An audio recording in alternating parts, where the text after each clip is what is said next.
I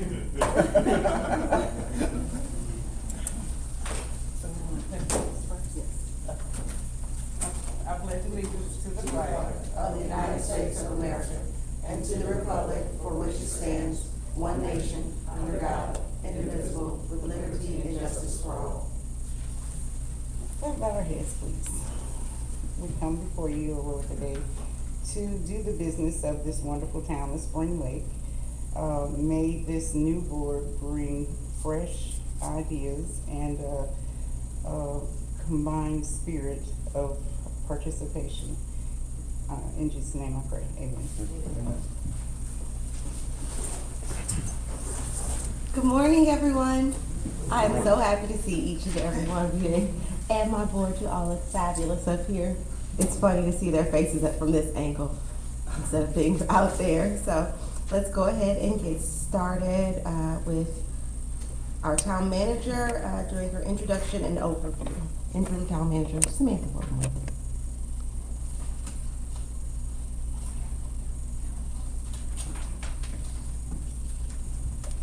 I think we should play background music when people are walking to the podium. Awkwardly silent. Good morning, Interim Manager Samantha Willenwaver. Thank y'all for coming today. We do have a pretty jam-packed agenda for the next 2 days.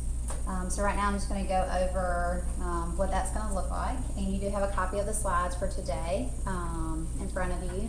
And for the LGC portion, they are going to be bringing you a binder with some information and a copy of their slides as well. So, and that starts at 10.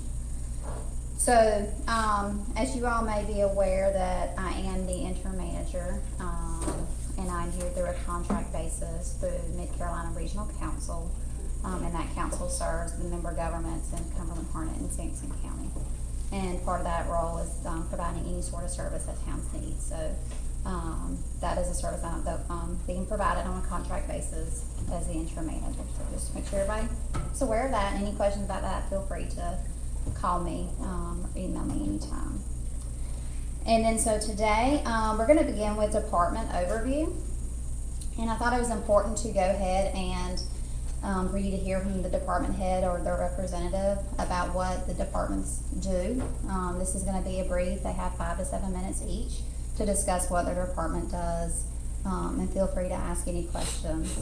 And then after that, we will have a short break, about a 10-minute break, and then we'll go into the LGC financial training. And after that, we'll pick back up tomorrow morning at 8:30 a.m. And you will have the detailed schedule at that time. So I did have time frames for each item just to make sure that we try to stay on schedule. But if we go off schedule, it's okay. We can make that time up. So I look forward to working with you all. And again, any questions, feel free to ask. This is very informal, open book type of training. So once we get the PowerPoint up, I will then go to there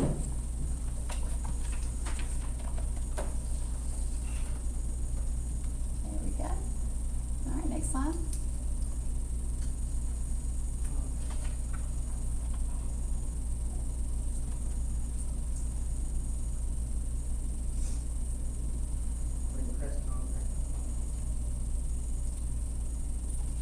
So the first department that we're going to hear from is going to be the Customer Service Revenue and Billing Department. This is Ms. Renee Robinson.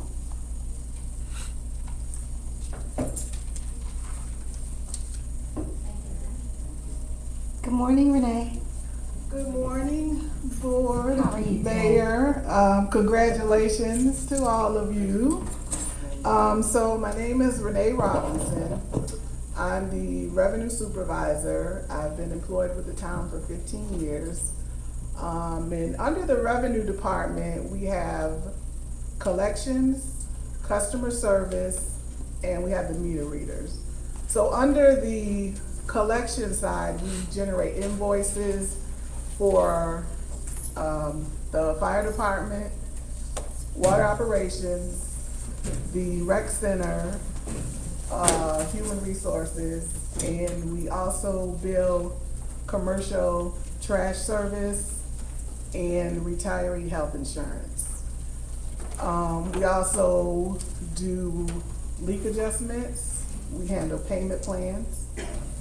And that's on the collection side. Then under the customer service side, they generate invoices for new service, transfers, disconnects, meter replacements. And like if there's an issue at the meter, they do that also. And they collect payments for the invoices, water bills, water taps, purchase of meters, and things of that nature.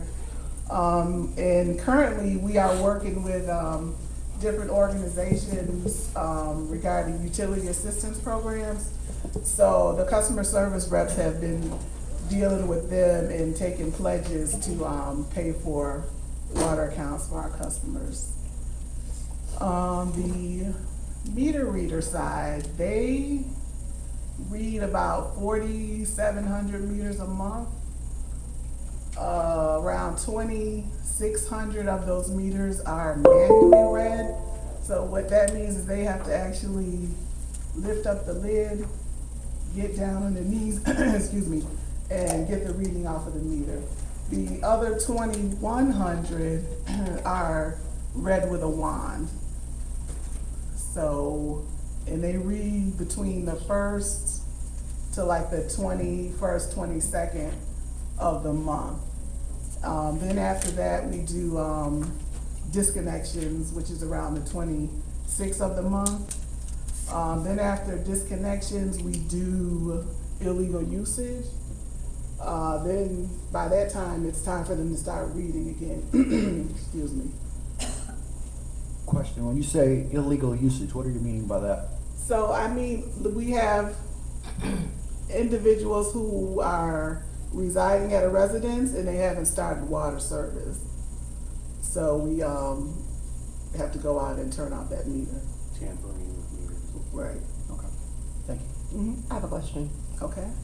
Is there any way we can look into something that'll make the meter reading more efficient to have, 2,700 manual readings? That seems like a lot of work. Yeah, so I have been talking with Miss Samantha and Tim from Water Operations to at least get meters where they can be read with the wand and not manually.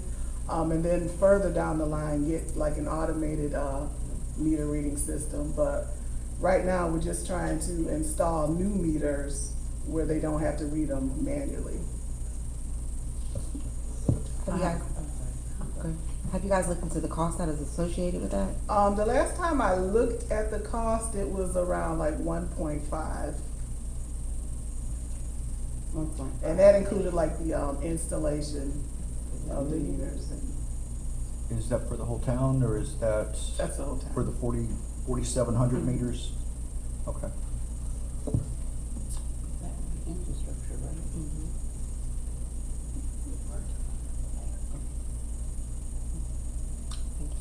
Make sure I got everything. No, you asked the question I was gonna ask, which was how much it would cost to replace all of the, meters. And it's my understanding that our billing is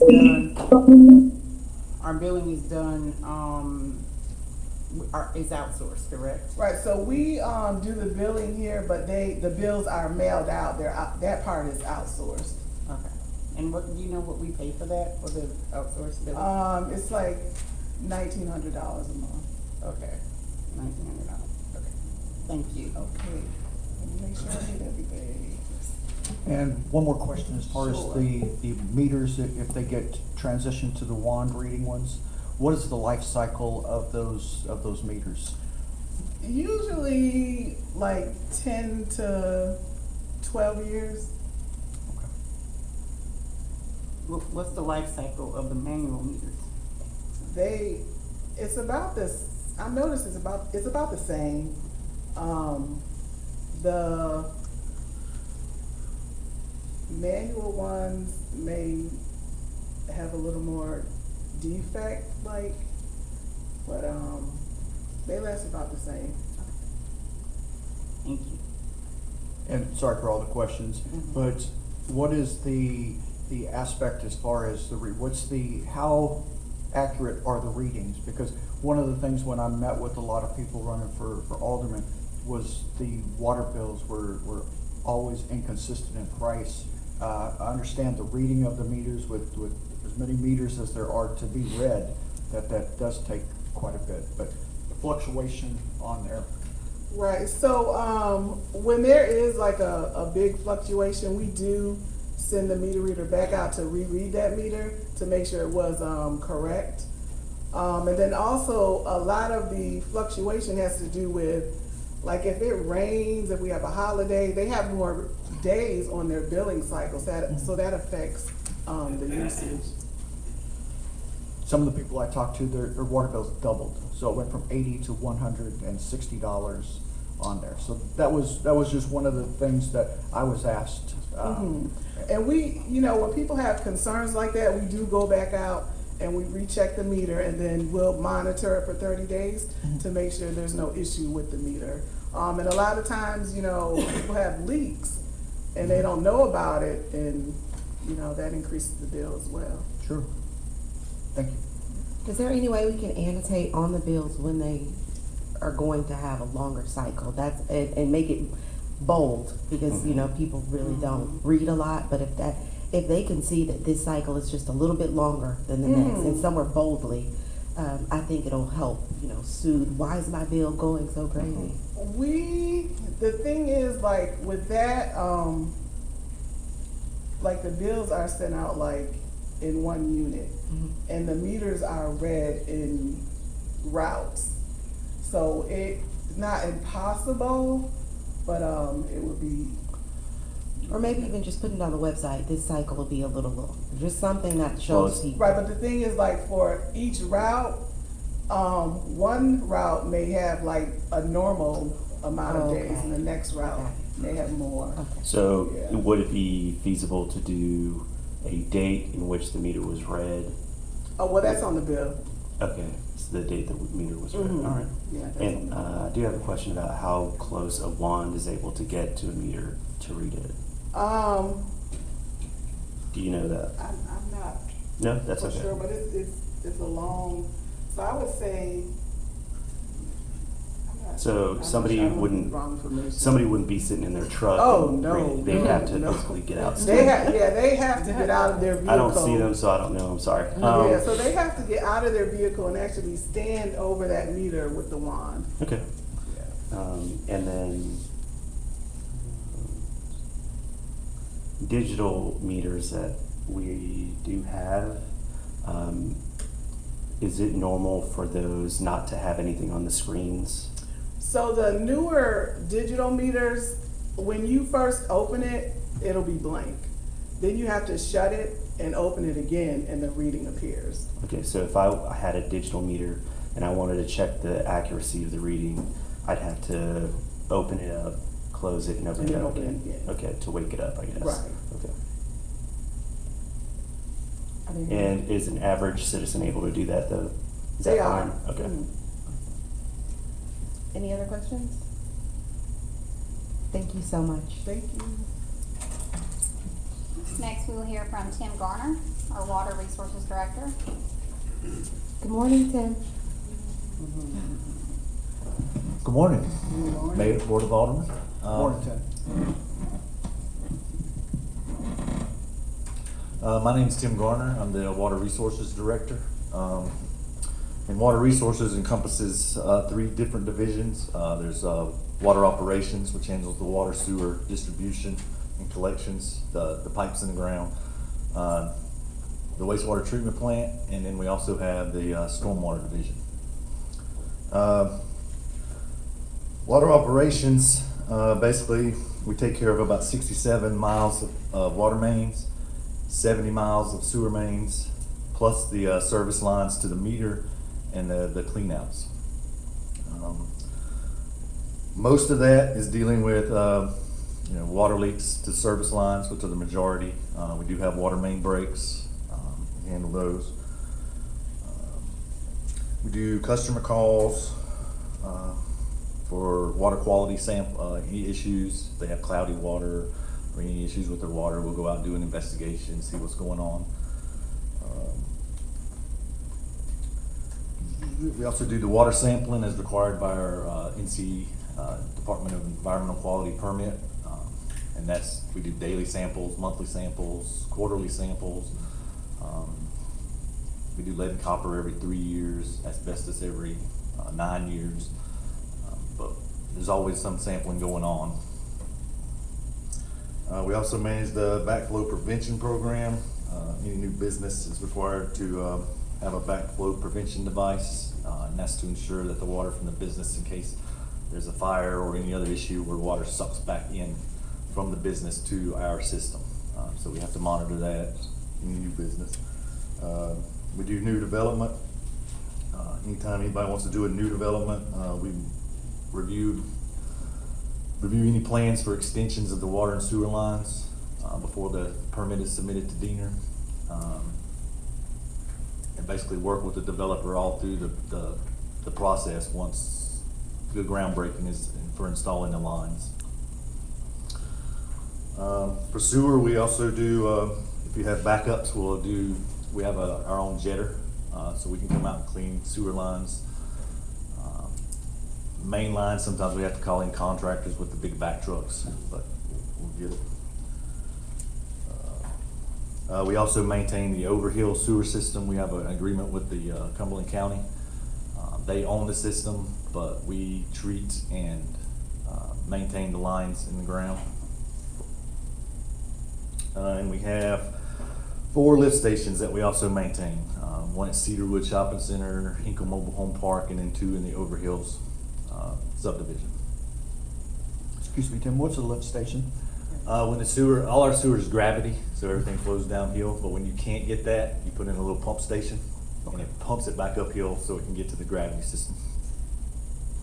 And it's mainly consists of a big wet well that holds it until it gets to a certain point, and then the pumps turn on, pump it up, pumps it down. And could you repeat those locations? There's one at Cedarwood Shopping Center on 210, and then there's a small one at Hinkle Manufactured Home Park off McCormick. And then the other 2 are county owned, but we maintain them over in the Overhills. I'm also over the wastewater treatment plant, which was built in 1977, and it has a design capacity of 1.5 million gallons a day.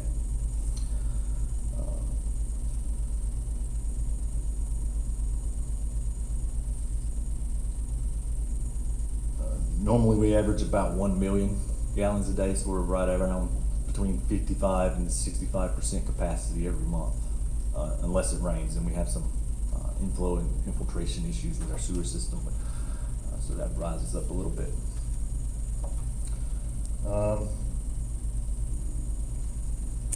Let's see.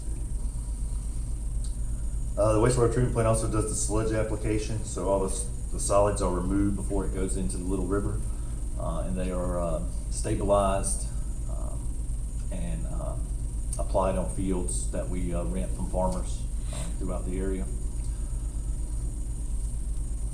And then the last is stormwater. And basically that one person takes care of all the storm drains and our phase 2 permit with the state and all the requirements for that. So there's a lot of sampling, monitoring, programs, education. So you'll see her at a lot of our events promoting the stormwater program. She runs an illicit discharge program, dry weather flow, the public outreach, and also with new development. Any new development over an acre is going to require some kind of stormwater retention before it goes in. Like if you see Tractor Supply up here, the new one, they've got that stormwater pond fenced in. See all that's required under the permits.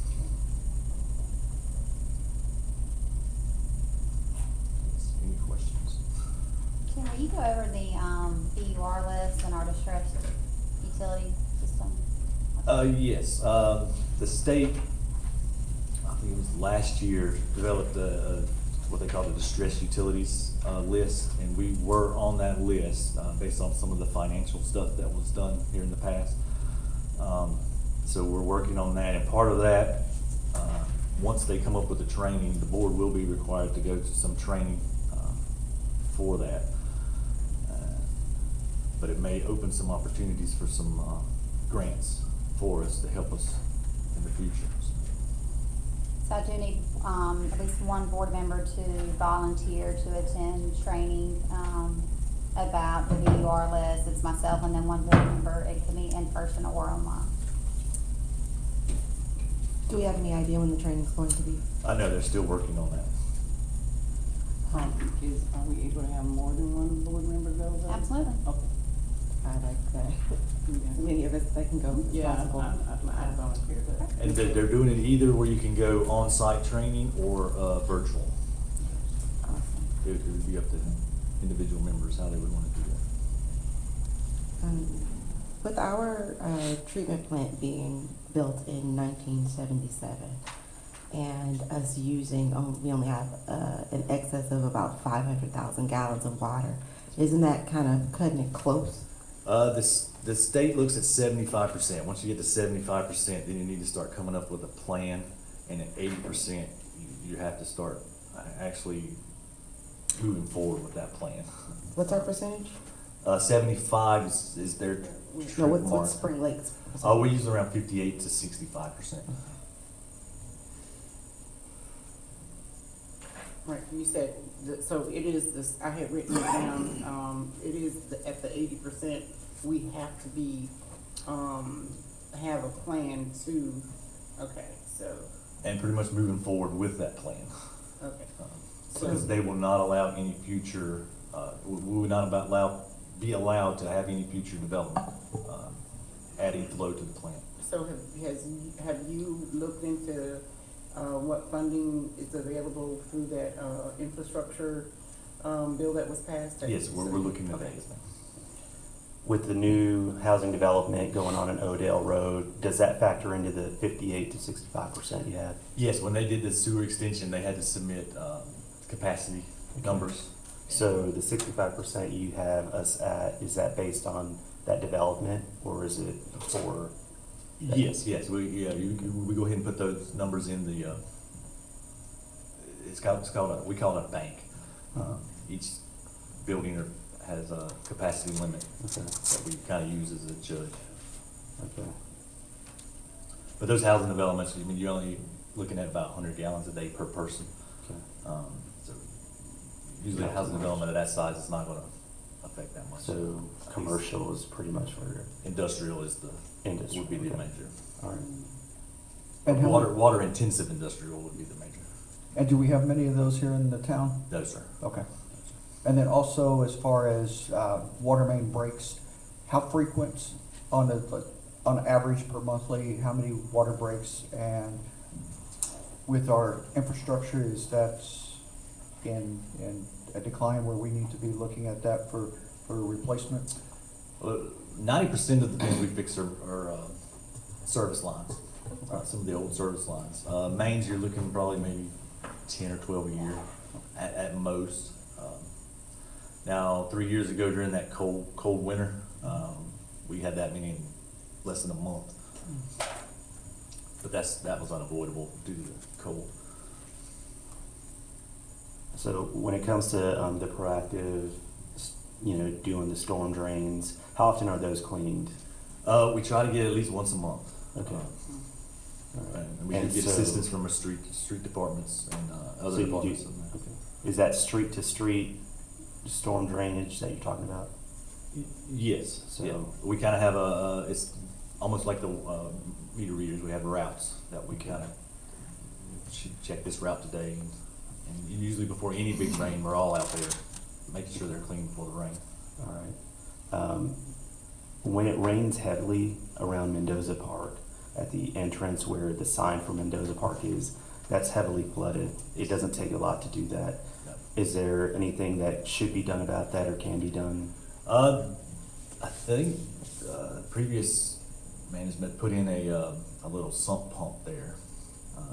We're monitoring that to see if it needs to be upgraded. But this year we didn't really have enough rain to even to see what was going on. But yeah, we're always evaluating every aspect of stormwater. Okay. And to piggyback on that, on some of the storm drains that get clogged up due to trash debris, pine needles and everything, do you have a high priority list for those? Or can the residents call in and let you know? All the residents are welcome to call in anytime. Okay. But yeah, we do have a list of all the ones that were in the bad, not, I'm gonna say bad, but a lot of pine trees around there and, yeah, she does keep a high priority list. Thank you. Are there any other questions? Thank you so much. All right. Thank you, Tim. And now we will hear from Interim Police Chief Spellman. Good morning, Mayor and board members, and congratulations. Looking forward to working with each and every one of you. Thank you. My name is Dawson Spellman. I'm an interim police chief. Been with Town of Spring Lake since 2014.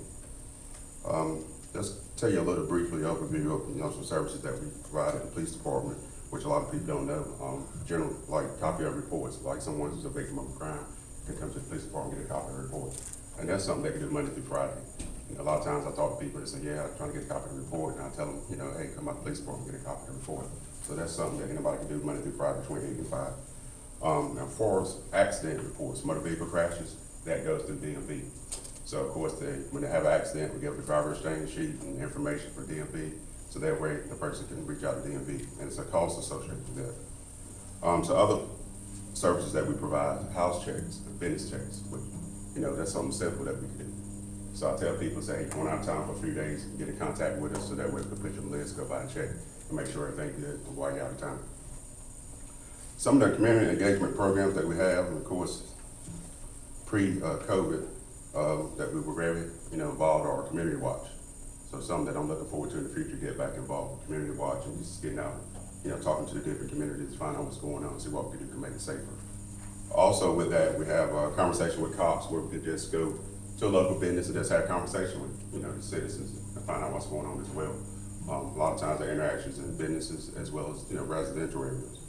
And one of our biggest ones that we do annual is Shop with a Cop, which we just did this past weekend, was a huge success. And we had the opportunity to serve over 12 families, to get some gifts for Christmas, so that went real well. And that was hosted at Walmart. Also, a lot of people don't know about this, which this is a bigger thing that's here recently. We have a hotspot in the police department. So a lot of people are selling advertising goods through Craigslist and Facebook, but they don't have a location to meet. So therefore, come to the police department. It's a well-lit area. Somebody's always there. And of course, if somebody's trying to scam you, 9 times out of 10, they ain't gonna do it in the parking lot. So of the police department. Well, you hope not, but. Is that here or at the annex? It's right here, 300 Root Street, the main PD.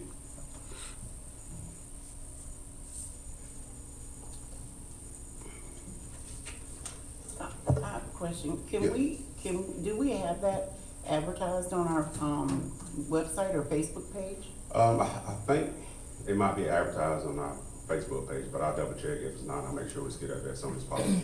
Yeah, that's something I think you should pin to the top of the page. Okay, all right. And I have some contact information that I'd like to leave each and every one of y'all with. So therefore, if you have a situation, our number to call, non-emergencies as well as emergency situations, you can call. Also email address as well, because a lot of times people say, well, I didn't know what to do, I didn't know how to call, I didn't know how to email, but I'm gonna give y'all some information y'all can have in black and white. And then by all means, you can reach out to us and let us know what the problem is. So therefore, we can't fix the problem, we don't know the problem. So looking forward to working with y'all and making it a better and safer environment for everybody here in Town of Spring Lake. What do you feel like are your biggest challenges, or what do you need help with the most? And I'm going to ask that for everybody else, so I'm sorry. Mr. Gardner and Renee. Staffing is the biggest issue that we have right now, is currently staffing. Are you short-staffed now? Not short-staffed, but we're getting pretty close. We lose some pieces around to make everything, work, but we're getting to a point where if we lose 1 or 2 more people, staffing is going to be an issue for the Town of Spring Lake. When you mean staffing, are you talking police officers, or are you talking detectives? Which section are you hurting the worst in? Right now it's patrol. Okay. We are down 3 patrol officers. How many Why do you think officers? why do you think we're losing? Money Okay. at the end of the day. Just for example, starting salary here compared to other places that's within 12 miles, is $4,000 more a year. How many officers do we have total? Total now, we have 24 officers, including myself. And what's the capacity? Capacity was near 30.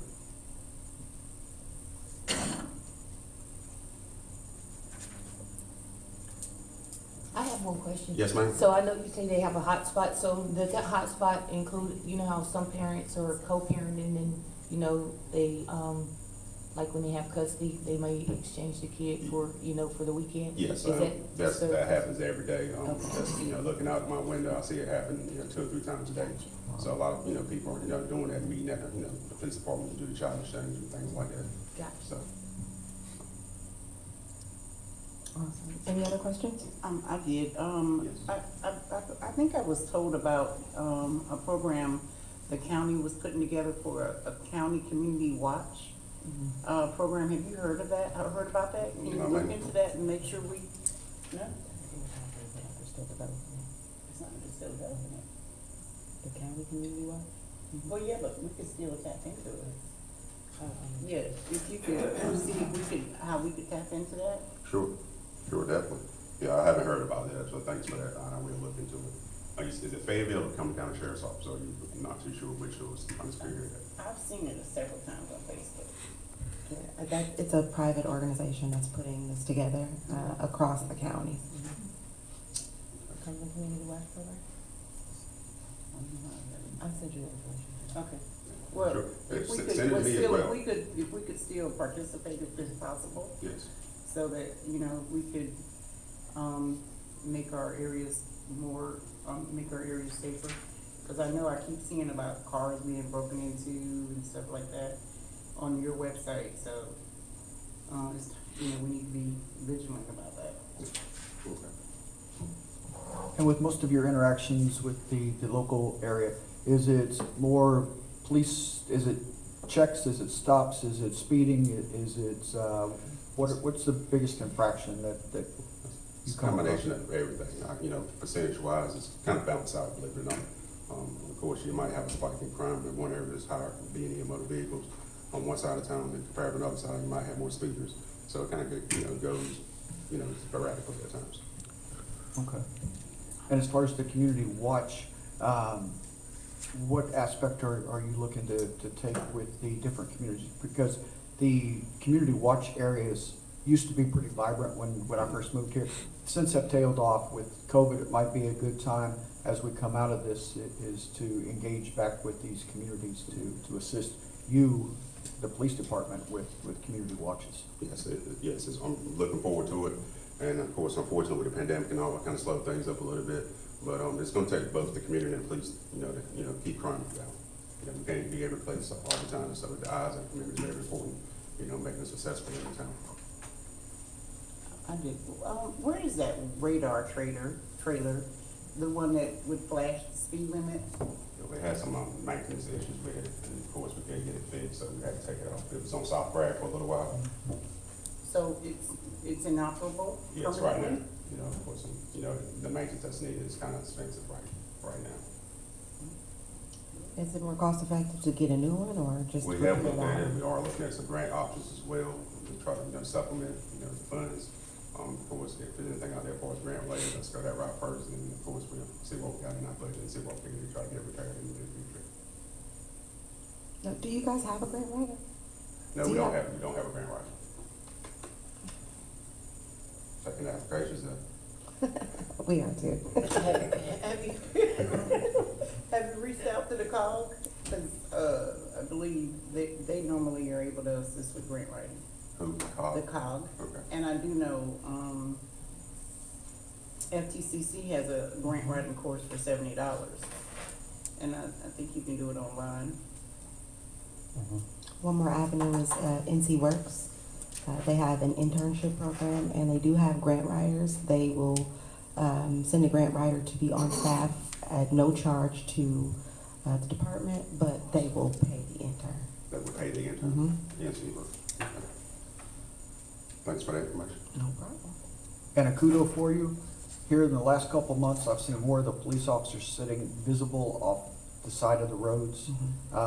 It has definitely deterred speeding. It has definitely, I'm gonna say, deterred any crime on there. So instead of sitting at places that are off the beaten path, out in the open has definitely, as I'm driving through, I see a lot of brake lights go on when people are going down Main Street. I see them as they're going through. So if you please keep that up, I appreciate that very much. Okay, thank you. Are there any other questions? If we can, I would like to take Raul's suggestion and bring Renee and Tim back up so that we can get what your most extreme problem is. So thank you, Lieutenant Spellman. Can we have Renee first, please? So basically the question is, what is your biggest hindrance or issue? So, pretty much the same thing, staffing. So we're short a collections specialist, a customer service representative, and a meter reader. What were those again? Collection specialist, part-time customer service, and meter reader. Are all these positions listed? They are. Yeah, I've seen that. So when it comes to collections, what's our protocol for that? Because I remember seeing a manager report where there was quite a few dollars built up in that we were trying to collect, right? Right. How active are we? I know that you're needing a collection specialist, but So right now, we're actually working on revamping the process for collections because over the years, it hasn't been done like on a regular basis. So we're working on getting the debt submitted like monthly so we can, you know, collect on that debt going forward. so after so long, we charge off or write off this debt, we pay or we accept a settlement from another third party, right? Is that what you're saying? So right now, when a debt is 60 days past due, we send them to collections or debt set off. And then debt set off, they keep trying to collect. So we just recently wrote off maybe $600,000, but it was for debt that had accumulated like before 2010. So we're just carrying a lot of old debt, and that's why our books, you know, look so bad. So the process is after 60 days, that's the goal. Right. So 60 days, we do what with the money? or the debt? We send it to either the collection agency or the North Carolina Debt Set Off Program. Okay. And are we partnered with the collection agency already? We are. Okay. And is it one agency we are partnered with? It's one. Okay. It's one. So we, after 60 days, send it to them for them to collect the debt. And we get paid on that if the person pays, but is that when the person pays or is it when we send it off? It's when the person pays. Okay. And we get a portion of that and they retain the rest of that? Right. Okay. And then I guess our other issue would be like, of course, you know, software and metering system. And then you being in the revenue department for all of these, you get a lot of, I'm guessing a lot of face-to-face with the citizens Yes. about problems with their bills and things like that. Yes. What's the number one problem? Is it the days of the cycle, explaining that to them? It is their bill is too high, which is most times it's either like the billing days or they do actually have a leak. So, is there, how often is there a problem where you find out we as a town were wrong in whatever we charge them? So sometimes we do have meters that are misread, and I would say maybe 2 or 3 a month. Okay. So out of, you know, the 4,700 meters that they read. 2 or 3 a Mhm. month. Okay. And are those manual meters that you're talking about? Most of them are So we do have digital problems. as well. We do. Okay. And how do you resolve a digital problem typically? Do you replace it or So do you? usually we will replace that meter. Okay. All right. Thank you. Any other questions? Thank you so much, Ms. Ray. And then Tim, please.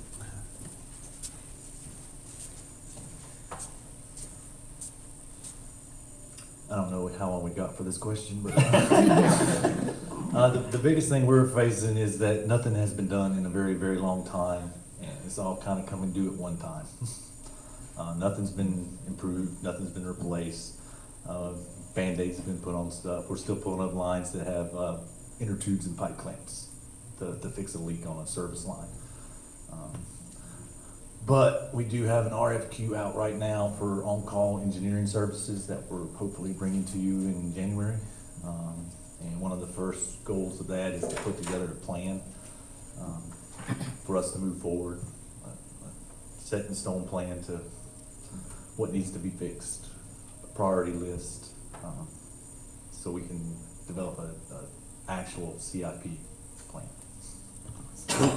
So yours is not staffing, yours is more of equipment and? Well, staffing with water sewer, I got 3 guys and 1 part-time, 3 full-time, 1 part-time. Wastewater treatment plant, there's 3 full-time. I mean, we're down 2 people in water operations due to the budgets, but we've not seen a problem with that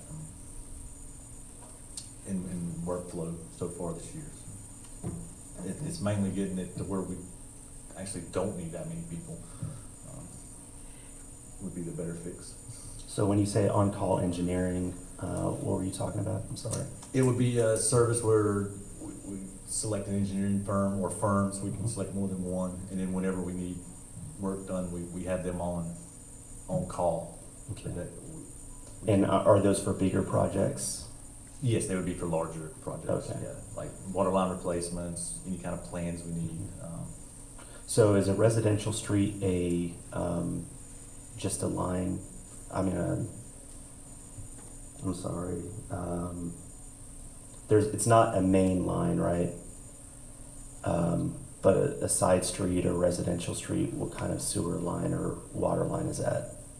It depends on the street, but there is a main line running down each street, and then off that main line, there's service lines tapped Okay. onto it, coming to the individual meters. Alright. And depending on the streets, either 2-inch main or 6-inch main. If there's a fire hydrant, it'll be a 6-inch, because fire hydrants can't go anything less than a 6. Yeah. So main lines for the street, service lines for each house, typically. Yes, sir. Okay. Do we have any idea of what the total cost it would take to fix all these service lines and such? Not at this point, no. That's what we would need the engineers for? Well, we would need them to develop the plan, and then we would get bid out to get the costs. But, I mean, sometimes we dig up stuff and it's amazing that was in the ground and lasted that long.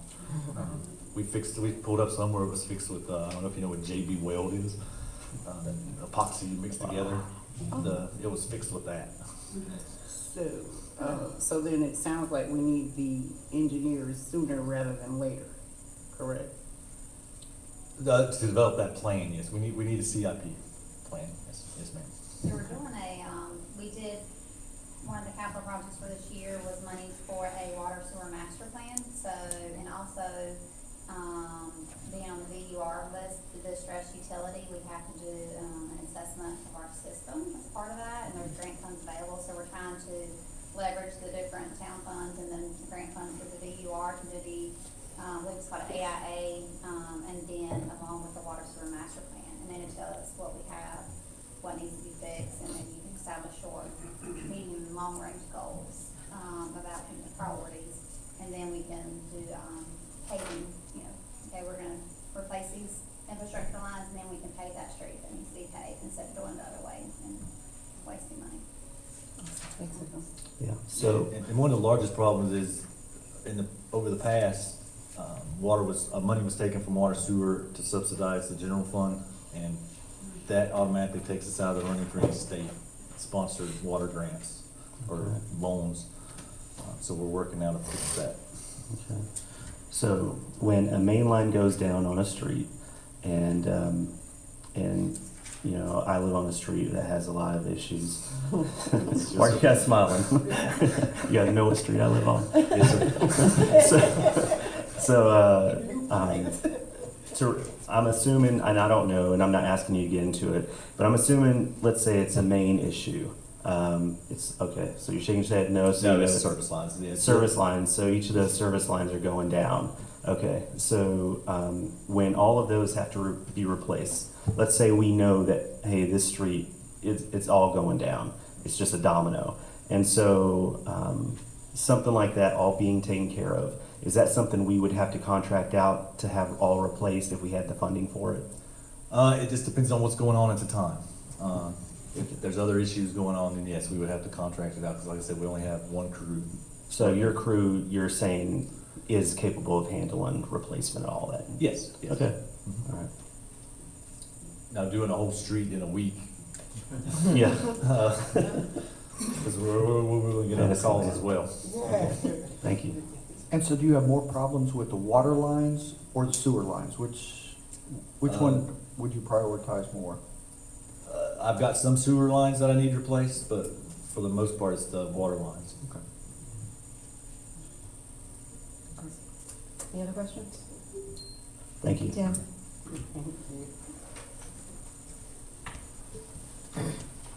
All right, now we will hear from our fire chief, Jason Williams.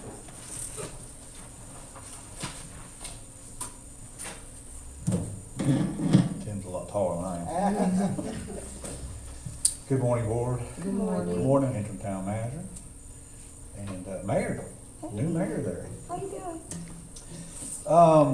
A lot of people think that they know what the fire department does. A lot of them think that we sit around and wait for calls, eat and cook, and we do cook. Until we all can, but there's a lot more to the fire department than people realize. Let me back up some and say, right now we have 18 firefighters. We have 3 shifts. That's 6 per shift. There's a captain, there'll be a lieutenant, and then we have the 4 firemen that's on there. And then you have myself, my admin assistant up there, Miss Carol, and then we have Faircloth, which is my assistant chief, but she's also my assistant inspector. So we get to lead inspections. But some of the other things that we do that people do not realize is we are the lead of the Cumberland County Safe Kids Coalition. Years ago, they were actually going to close Cumberland County. The health department had it. It wasn't working out right. They were missing some funds and stuff. So they came to us and we actually said, yeah, give it to us, we'll take it. And so we've run off with it. Now we work with Fort Bragg, Fayetteville. We've really kicked that thing off. Some of the numbers we've already installed since we took it over was over 600 car seats. A lot of them we give them to them. We get grants for that. We buy the car seats and then we have them available for needy families. We do stuff like that. We held over 20 bike rallies, and when we do that, we go and we teach the children how to ride bikes safely. We give them helmets. Those are always really fun, the kids. We do them around school areas. Summertime, it's been really fun. We hold a lot of, you've probably seen them, for the car seat events at Walmart. We usually have them up there and we check car seats for them for free, make sure they're incorrect, because one of the things I was telling Miss Samantha one time, that when we took the class, and we hold this class, you have to be certified to be able to check these car seats. And one thing is I just had my child, and I was like, shit, I'm a fireman, my car seat's incorrect. What's wrong with y'all? And it was totally wrong. Yeah, it was bad. There's only 2 for Cumberland County. There's only 2 that are special need car seats places. We're one of them. So if you have a problem with special needs car seat, a special needs child who needs a car seat, we deal with the hospital. We get them here. We help them put them in. We show them what to do with them. So it's us and Fort Bragg. Fort Bragg is the other one. So they do a really good job with helping us on these things. One of the other things we do is, this is just for Safe Kids side of it, but we have the ticket program. If you get a ticket for a car seat, like if Spellman and them write them a ticket, then they can tell them, hey, go to the fire department And what we do is we show them how to install it correctly, make sure it's correctly right. We sign it off, the DA throws that ticket out, which saves them money on their insurance and car seats. So it's little things like this just for safe kids that we do that they didn't know about. We started, I was talking to Mr. Lackman yesterday about the Burn Children Fund.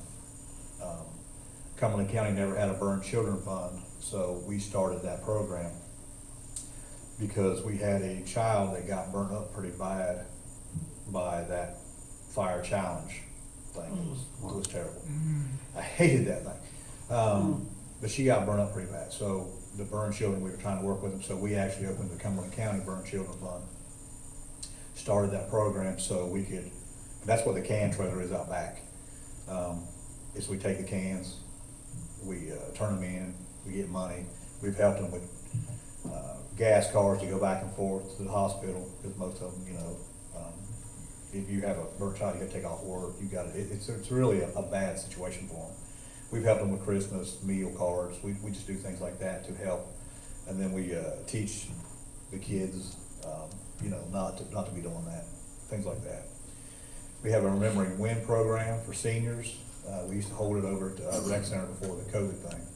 And we used to go and they have a big number of people come over. And we just teach the seniors about trip hazards, correct lighting, little things like that that will make a difference in how they live their life, plus smoking, if they do smoke, their medications. We do all that. It's really a good time.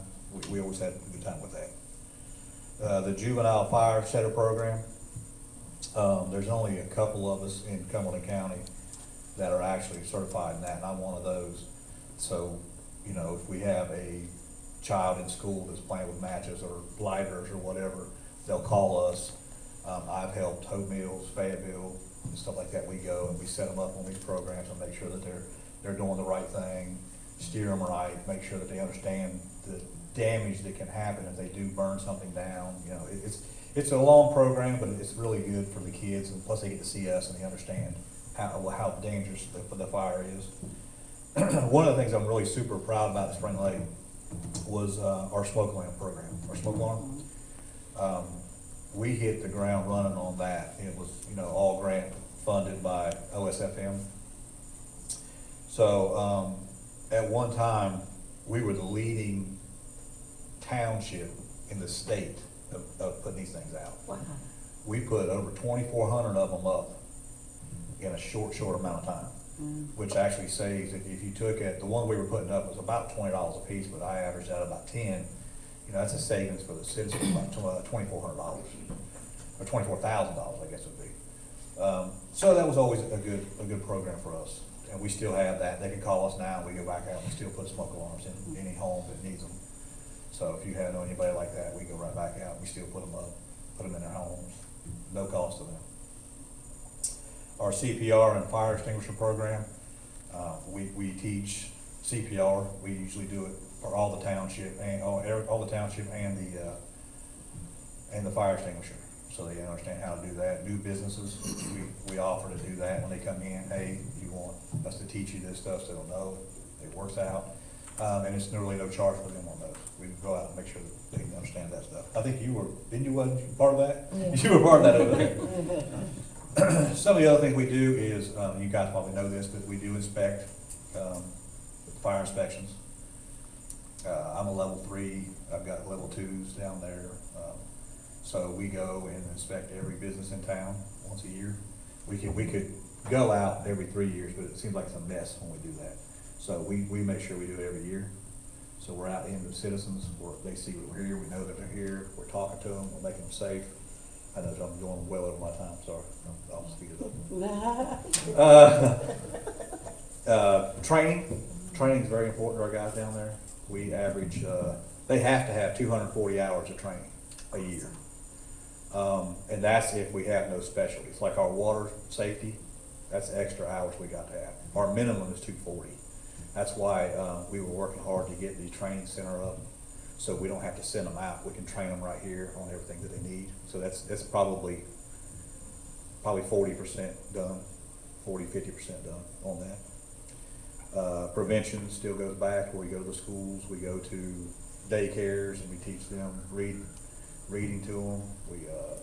We have puppet shows. We have reading with the dragon guy. It's too much, I know. We still run about 1,700 calls a year on an average. It's down a little bit because of COVID. And it's really to break that down, it's about 70% of them are EMS calls. You know, we go out and help for falls, whatever they are. We have wrecks, fires. We do all that stuff. And that is, when I say 1,700, that counts us and Manchester, because we are the fire district for Manchester. That's why we built the fire station down there, so we have quicker responses down there. Little things like that. If there is a fire, we have to investigate it. We work with PD. He'll send somebody out with us. We'll do the calls. They'll do the arresting. So it works out pretty well with those guys on that end of it. Fire extinguishers, we work with Tim, not fire extinguishers, fire hydrants, we work with Tim. He'll tell us when to go. We flow them, paint them, all that good stuff. We paint them, it helps us with our ISO ratings. That's why he lets us do it. He just says, hey, I need them done March. And then we'll go and we'll do them for him. We work with them. If we got leaks, we tell him, he gets them fixed for us. That's not really a fire department thing. Just let y'all know that. It's fire hydrants are for them guys, not for us, but we do use them to get our water. And then we still work with Tim and Lynn for this FEMA stuff that we're still working on, trying to get it completed. Should have some checks coming from FEMA. Some of the things we did have, we have a conversation where we're gonna talk to Miss Samantha again about where we're going with because we still have money left in FEMA for some of the wastewater, but it's not gonna be enough to even touch that. I'll let her talk about that later. And we are a Class 2, ISO Class 2, which is very good for our size of the town. And I think that's about it. She's looking outside. I better quit. Any questions? I'll take that. I do want to say thank you so much for that amazing Christmas tree lighting event we had in the town. It was a great success, and I didn't hear not one negative comment. So I want to thank you personally and publicly for such a wonderful event. I second that. Well, thank you, but that was a town thing. It wasn't a me thing. It wasn't a fire department thing. It was a town thing. We all had meetings sitting right in here. What do we need to do? How do we make them better? And so it goes out to the whole town. That should be directed to everybody because everybody put something in it. Everybody took their time to go out there and make sure the kids had a good time, and it was great. I love to see it, but it was a town event. It wasn't my event. But we know you were. No, I had nothing to do with it. But thank you. I know you spearheaded. But thank you to everybody. But it was awesome. But and second, the ISO of 2, job well done. I know we're gonna get to a 1, and I don't know. We might be the only municipality in the county that has a 2. Really? Hope Mills and them has now caught up to us. We were first. I make sure I tell the fire chief that. So we were the first one in the county, but they've now a 2. And just for those who don't know, ISO rating of 2 lowers our home insurance rates. So for those that do not know, business and so yes. It's a big deal to have that. But we were a 5 before we got down. But the former chief was here. We all kind of got together and did that, so it wasn't just on me. Right. Because I've only been the fire chief for about 3 years. But we've maintained it. And the last thing I had a question about was, you and I had talked about your junior fire cadet program. Do we have plans to expand that and continue it? Where are we with that? We could. Right now with COVID, we kind of just put everything's on freeze. But yeah, we could still do that. We can go to the schools. We can find some of those. Usually we try to get about 2, maybe 3 of the juniors who's interested in it. We bring them over, we get them interested. Just like our volunteer program. A lot of our volunteers come from the military that are getting out of the military. So they come to us and they want to say, hey, how's the fire thing work? Once they figure they're interested, we send them to school to get all their certifications. And most of them come back and they end up working for us, or they move on to the military over Fort Bragg or whatever. It's a good program.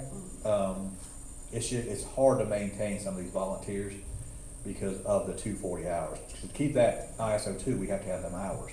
And a lot of these volunteers don't really get them. So it's a little harder to do that, but it's something we're working on and try to make it better. All right, thank you. And so this is kind of geared toward both chiefs. Chief, this is great. I'm gonna post this on my page, but what I'd like to see, or maybe you all are already doing it, we just don't know, but typically people will see you on their very worst day of their lives.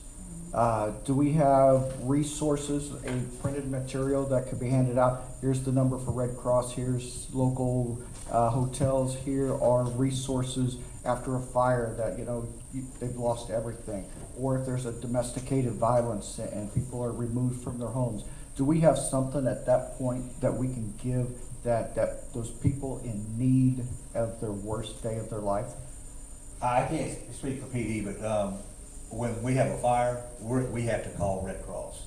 Okay. They don't want everybody just calling Red Cross for everything. I think it got a little overwhelmed with some of the storms and everything. But when we have a fire and we know that they're going to be out, we do call them, we set them up, Red Cross comes out, gets with us, we have to sign off on it, saying, yeah, this is what it was.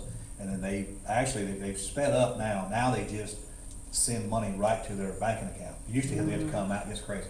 Yeah. They used to have to come out and give them cards or whatever, everybody knows. But now they just actually streamline it, and it goes right to their account. They've got stuff set up in motels.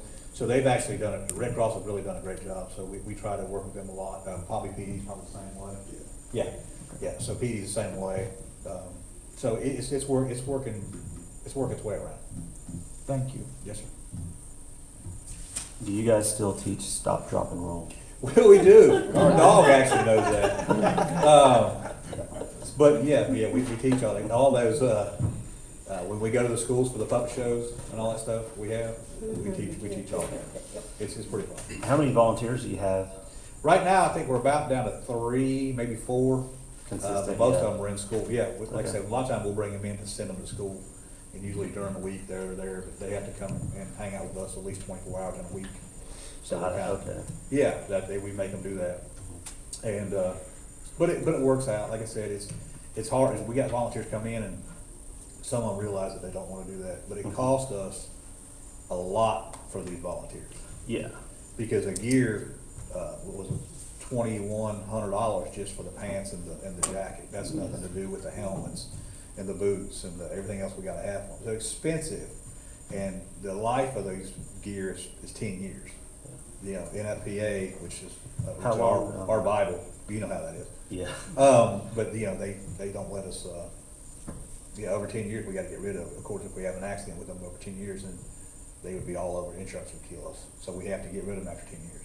How long are you keeping a volunteer before you send them to, further development, the certifications with? Yeah, usually they'll come in and they have that idea that they want to go. And it's sort of the same thing that PD does. We sponsor them. Usually we'll give them some books, and then we have to find some gear for them. A lot of times we have some gear we're running out of those, but it's very, very, down there. If it's not out of date yet, they can take those. Once it fits them somewhat, and we send them and they get their training there. Yeah. So it's not as many as we used to. Used to have tons of volunteers. That's a dying breed. It's tough. Okay. Thanks. All right. Challenges. Challenges right now, I can't really complain. Because we've got some firemen. I mean, granted, we need probably 3 more, because I'd rather have 4 up here and 3 down at Manchester. Right now we have 6. I send 3 and 3. NFPA says we're supposed to have 4 on the first out engine. But right now we're tight for money. Everybody knows that. So I'm the same way. So me and Faircloth can get on a truck. That's what we do. We get out and help, and it's no big deal to us. But it's some of the challenges is good. I think we're moving forward, so I'm not going to complain about a whole lot of what we need. I can't really, because we've had 2 new engines and a new fire station and things like that. So we've been pretty blessed, but we do want to keep moving forward. Any issues with the new fire department? Where do we stand on that? It's still a little bit in the works. We're finishing up some things on it. It should be soon. We could probably move forward a little bit better with it, maybe. But right now we still got a couple things that need to be tweaked in it, and we're still trying to get the numbers to, if you're running to Pine Knoll, instead of us running from here, which is 8 minutes, they can get there in 2. So we're really figuring these out, and I really want to do that before I kick it off the ground, full running, because I kind of want to know all that stuff. But other than that, we're good. So you said you have 18 total on staff, or is that firemen? That's firefighters. Okay. I have 3 captains, 3 lieutenants, and then I have the 12 firemen. But you would it's prefer 6 per 21. shift. But Huh? you would prefer 21. You said about Oh, 21? yeah, oh, of course, yeah. Which, yeah, that's, oh, yeah, our shifts work the 48-96. So if you see them, they're usually working 48 straight, and then they're off for 96. They wanted that, they fought for that, Yeah. and now I can't get them to get off of it. But they like it better that way. They can finish kind of things that they're working on or whatever, so it works out better. Any other questions? Thank you so much, Chief. Sorry. Thank you. I'm going to skip ahead because we will have a break at 10 and then move into LGC training because they are not here tomorrow. So what I'm going to do, and finance is not here on Friday. So Ms. Deborah Mack, if you'll come up and do the finance portion, we will then go from there. Sorry, we have so many questions. We're making this go so a lot slower. Oh, that's all right. No Good problem. morning. May I approach and hand out something? Absolutely. Okay. This is a really important statute. Thank you. The blazers are everything. I love that. Oh, yeah, but I love this one. Can I have an extra one for Robin? She's not here. Thank you.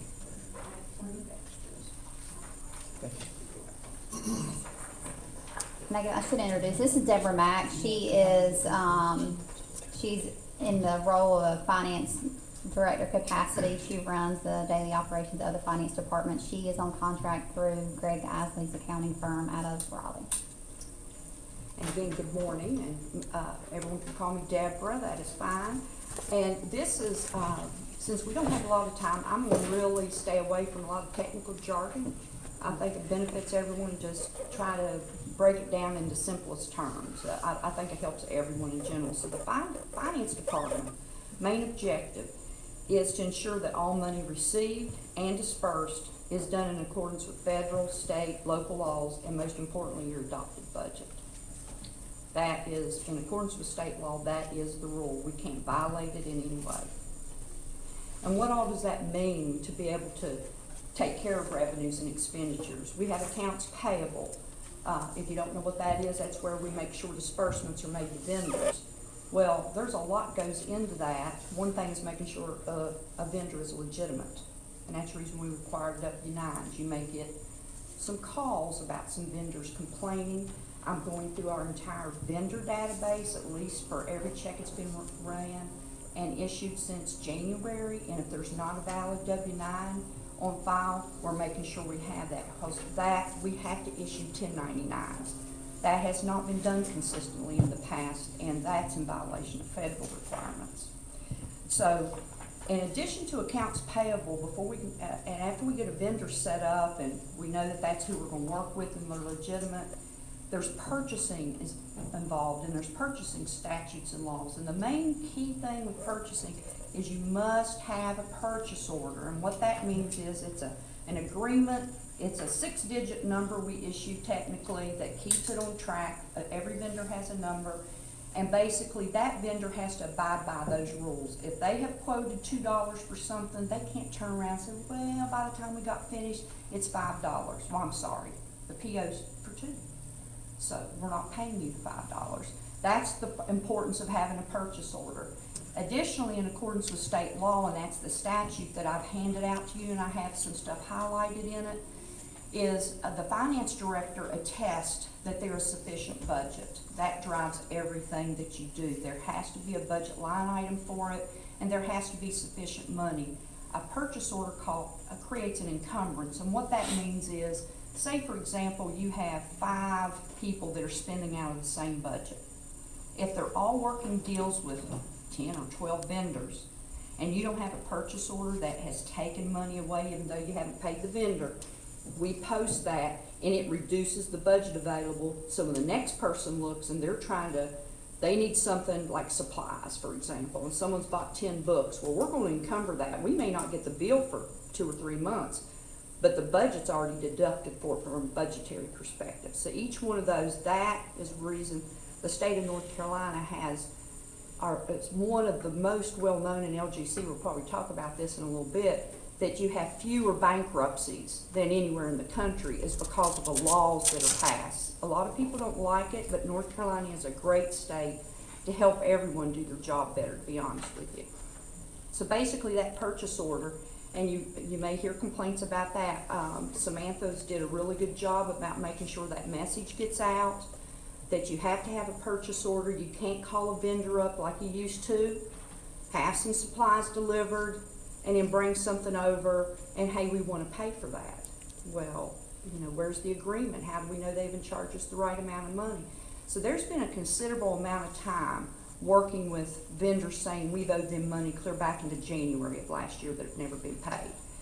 Trying to talk to department heads. Was it really bought? Is this a legitimately owned place? And the reason we want purchase orders, that stuff doesn't happen anymore. Additionally, with this statute that's in front of you, if a person does, whether it's a board member, an employee, it doesn't matter. If you say, I want you to bring over 5 rolls of paper, whatever we're out, or we need the copy paper, whatever it is, and you don't have a purchase order, according to that statute, you are personally responsible for paying that bill. The town can use the paper and keep the paper, but you're responsible for paying that bill. So, and we are abiding by that statute exactly how it's written, and that is helping bring everything into compliance. Now, there are emergencies. Emergencies statutorily is written for emergency is a life and safety problem, which is a water line break, a sewer line break, those type of things. It's not that you've ran out of paper, right? You can't call someone and say, well, that's an emergency, I don't have any paper. Well, no, you contact us. We look at the budget, and we can turn around a purchase order and get it encumbered as long as we're here, or, and we are not working full-time hours, but we are, can be accessed through email and stuff like that. We can get a PO done for the departments for stuff that we've encouraged from the beginning since I came on board towards the end of June, is for the first time we're doing annual POs. And what does that mean? If you go out there and you're going to use 20 boxes of paper, let's get a PO out there for the year. It doesn't mean you pay the vendor in advance. They're locked into a price, and then as you ask them to ship you some paper, then you pay for it, and we do the invoices that way. So that's real important on any reoccurring cost. If we can get a purchase order for the year done, and it's real important. The only downside to that is when we give you some revenue and expenditure statements, and our plan is to do that starting at the beginning of the year, you'll see a line called encumbrances. So it'll make some line items maybe look 100% spent. We'll make sure we explain to you there's an encumbrance column there, and that means we've got the money tied up. It doesn't mean it's actually spent. But there will be some line items that are 100%. We've got purchase orders already tied up for those, so we don't have to worry about overspending. Because I will be honest with you, this town, historically, at least for the past 3 years, your main operating fund, which is your general fund, police, fire, that type of activity, has been over the total budget for that entire fund, not just departments. That entire now it has been driven mainly by particular fund for particular departments, but when your whole fund goes over, that is statutorily not allowed to occur, and you've got to make corrections for that. We're on target this year for nothing like that to happen. I can assure you of that. That's the role they've got me in, to maintain that budget, as well as Samantha and Nancy's here as well. The budget, I mentioned that. Bank and investment reconciliations, those weren't done prior. To be perfectly honest, I don't know the last time the bank statements had been reconciled here. Your external auditor had not been attesting those or attesting to any of those reconciliations. So we're trying to make sure and get that caught up, at least for the prior year in addition to the current year. I mean, we can only have so much time There's only so many people here, and we're at least trying to get what we call the year that just closed and the current year we are keeping current. We can't attest to any years prior to that. Additionally, there's accounts that we have to reconcile, and I'll give you an example. Like if you set up a accounts payable, and it sets out there, and you know you owe some vendors $200,000. Well, that needs to be reconciled. Do you really owe vendors $200,000, right? So that has to be reconciled. That's just an example of one of the many accounts, but everything on the balance sheet has to be reconciled. Every account does. Federal and state financial reports. There are a lot of those that the finance department has to make sure is done. Some are statutorily required. Some can affect funding for your police and fire departments if they're not done. I will say police and fire do a great job at doing the majority of that, and only if there's some financial stuff they need me to update, I help them with. So they, to my knowledge, we're not in danger of losing any of those to the lack of financial reporting on those. I can attest to that. Debt payments are very important too. Can't be late on those. That affects a lot of things, but most importantly, you wouldn't be able to borrow any other money if you don't make sure those are paid timely and your reports are done. Then, of course, your audit. The finance department is responsible for a lot of work when that's going on. There's a lot of work papers that have to be done, that type of thing. And the last thing I'm going to close with, because I know you've got a full day, I cannot stress enough about whoever ends up in this position that I'm currently working temporarily in, that they are responsible for establishing and recommending internal controls and segregation of duties to ensure appropriate safeguards are in place to prevent one individual from committing fraud. That's the main thing you can do. However, there is no system that can prevent collusion, and that means more than one person is involved in making something done. However, if we can get the right controls in place, they will eventually be caught. Does that make sense? So one thing is segregating stuff, making sure, for example, someone that deposits money, someone that issues checks, they don't reconcile the bank statement, right? They're involved. Anyone that's involved with disbursement of money or depositing money shouldn't be reconciling your bank statement, stuff like that. They've got to be someone that's autonomous.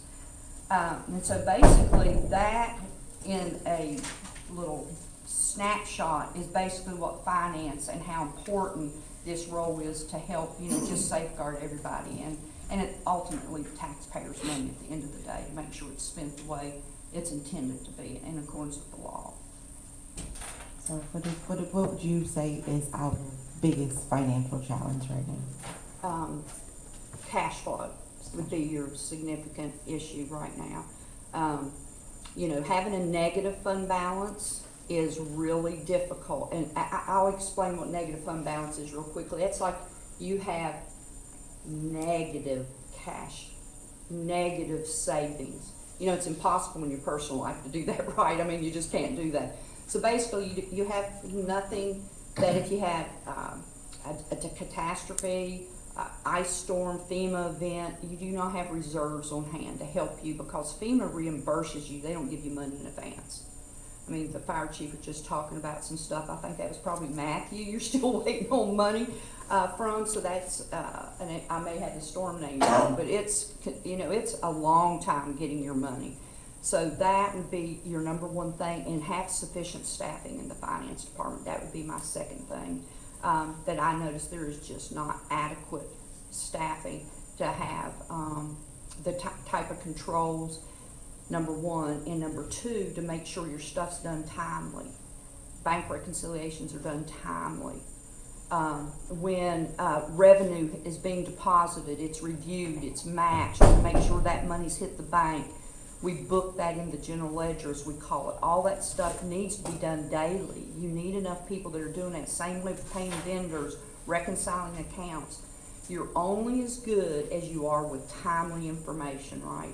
And being months behind, sometimes a year behind, trying to get stuff caught up, that is not a good position to be in. So to me right now is cash flow issues, which right now property taxes are coming in. You're going to get the majority of your money by December, sometime in January. You'll have it will look odd, almost all your property taxes in. So from that perspective, but then you have those lean months where you're not getting hardly any property tax money in, so you need that money in reserve to operate your town on, the general fund section anyway, to operate it from about March all the way in until October till you get property tax revenue again. So it's real important that cash flow is managed, looked at appropriately, and that you have staffing that makes sure information you're being given is timely and it's not months lagging, because you can't afford to be right now, with as tight as your money is, to be getting any of us being able to see stuff that's in a lagging environment. And we currently still are not caught up, so I don't want anyone to think we're right up today. We're just working really hard to try to get that, and then once that's established, is maintaining the controls and everything that we currently have in place. How many people do we currently have on staff, and how many should we have? Okay, currently funded positions, what I call in the accounting section is your finance director and accountant. So that's it for that. Then you have someone doing payroll.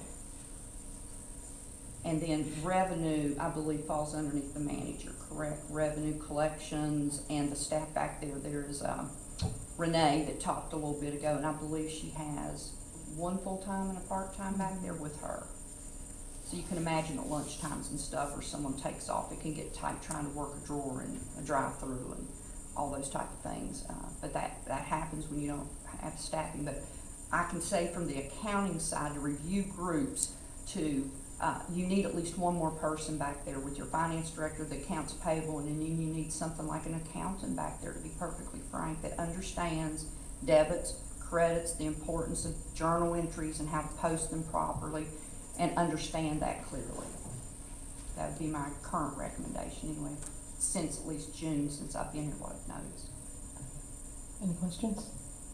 And none of those positions are in-house employees. So, everyone except the HR position and finance is a contract employee. But, are all of them budgeted? Yes, so the salaries from what were the budgeted positions are being used to pay the contract position. Okay.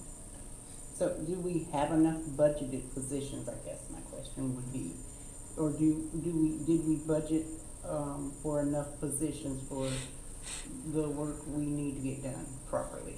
That would be nice. Okay.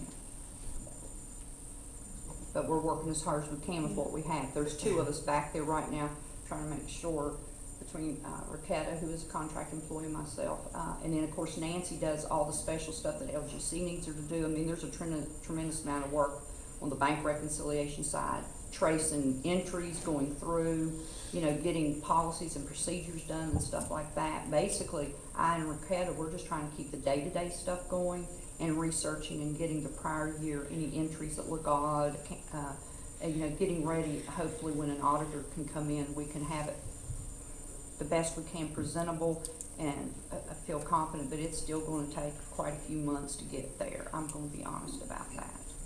So, from what it sounds like, the prior audits that were done are not really accurate based on the number of reconciliations that had not been done, correct? Based on what I've seen, at least for the year that was ended, the June 30, 2020, going into the 2021 year, there are significant problems that should have been caught. Bank reconciliations not being timely, they weren't done.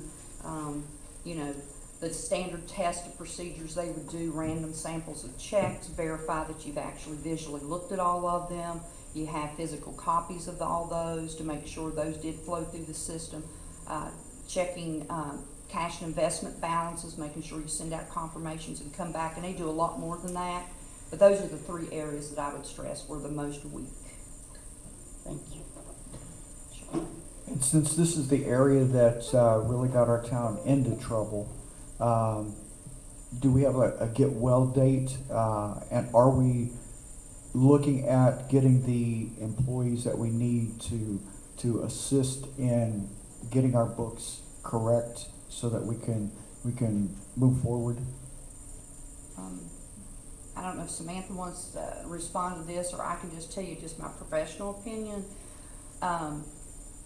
The pay level I'm gonna be perfectly frank about that. To get someone of my caliber, I'm retired, I retired from Wilmington with over 30 years of experience and stuff. If you wanted to try to get someone that's really knowledgeable and you feel comfortable, the salary for a finance director would have to be adjusted significantly. That then bumps up against all your other, you're gonna have compression and all kinds of stuff across departments. Then trying to keep an accounts payable, maybe an accountant on board, you're competing with Fayetteville, Cumberland County.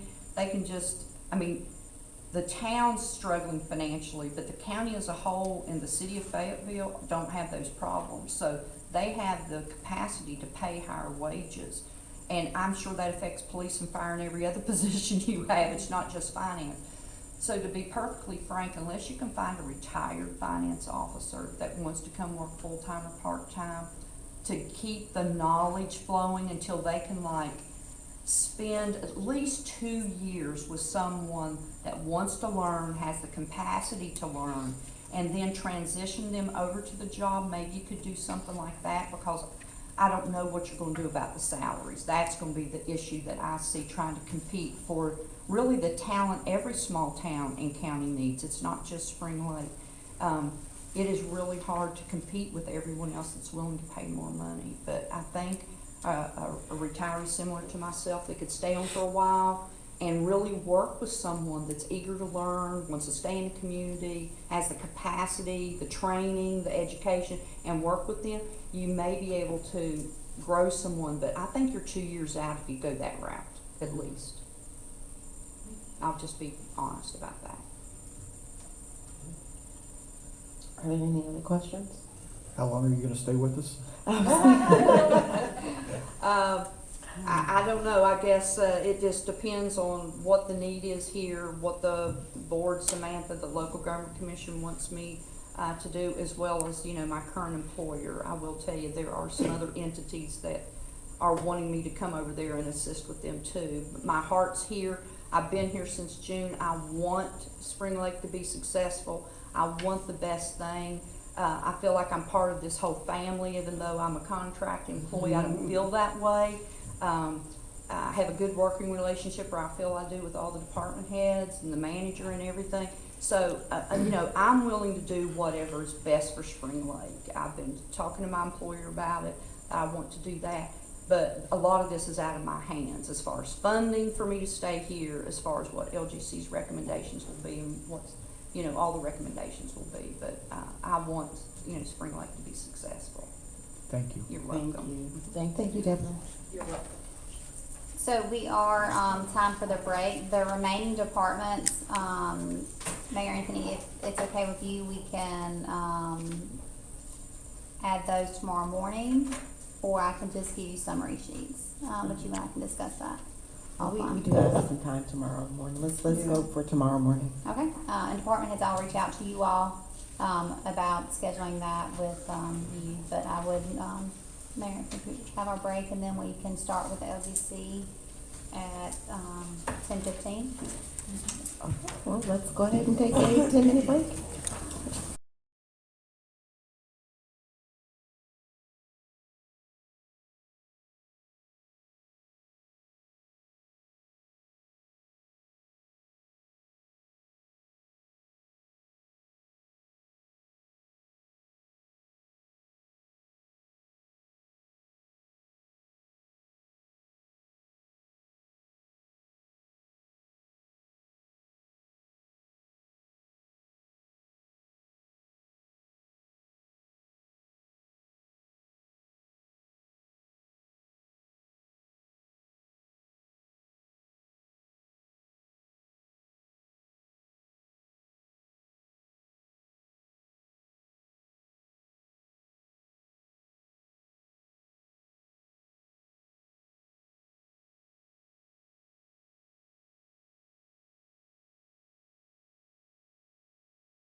Oh, I got a new book. You got a book.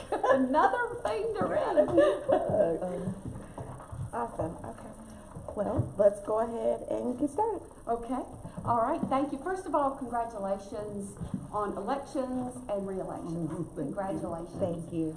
We are very, very excited, and we are looking forward to working with you.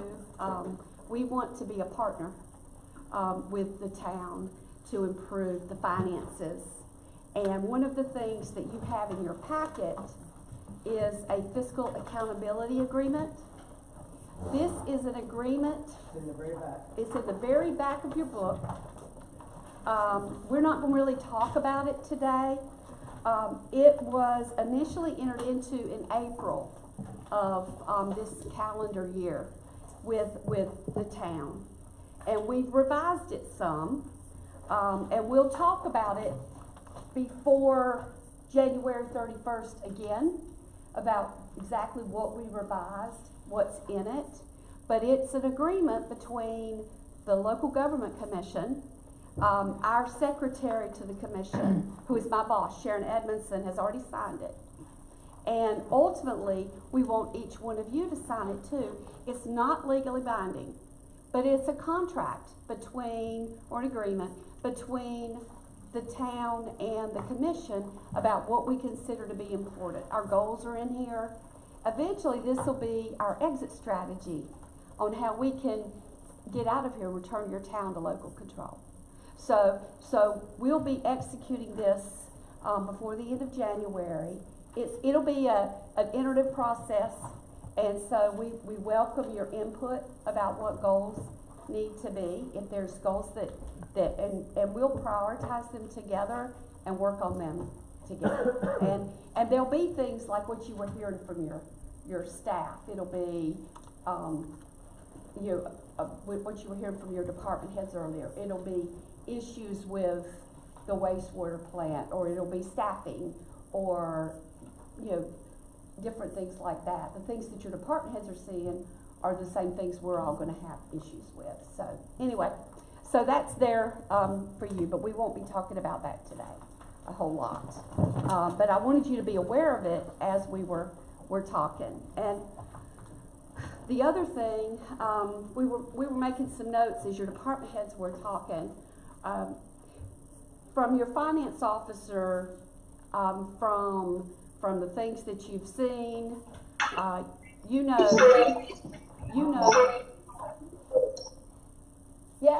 Yes, Robin? Oh, she is. Sorry. That's okay.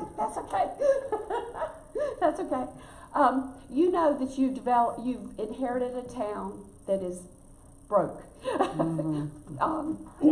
No extra money at all. As a matter of fact, you've got you're probably going to have a deficit that you need to cure over time.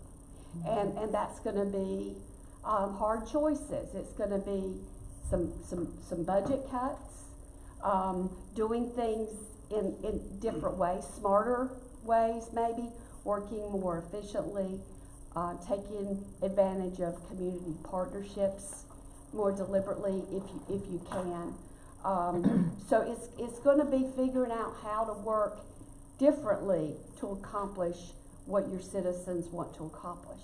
But you've got some benefits that are going to be helpful to you. First of all, the ARPA money is sitting there. It's in a bank account, not being touched until, it's in a separate bank account. There's no budget for it. We'll talk, and you'll have some training as well from the League and the School of Government in January that will also talk about ARPA and some of the things, ARPA, American Rescue Plan Act. So we love our acronyms. But they will talk to you about some of the things that you can use ARPA money for in Spring Lake. And with the state money that is also going to be available, and your ability to apply for some of that in your community, then that infusion of federal money comes at a really good time for you. So, so there'll be that you'll have the ability to access over the next several years that will be very beneficial to you economically. But the reality for now is you don't have any money. So, anyway, so we'll be talking about that. The other benefit for you is that the town's water and sewer has been labeled as distressed.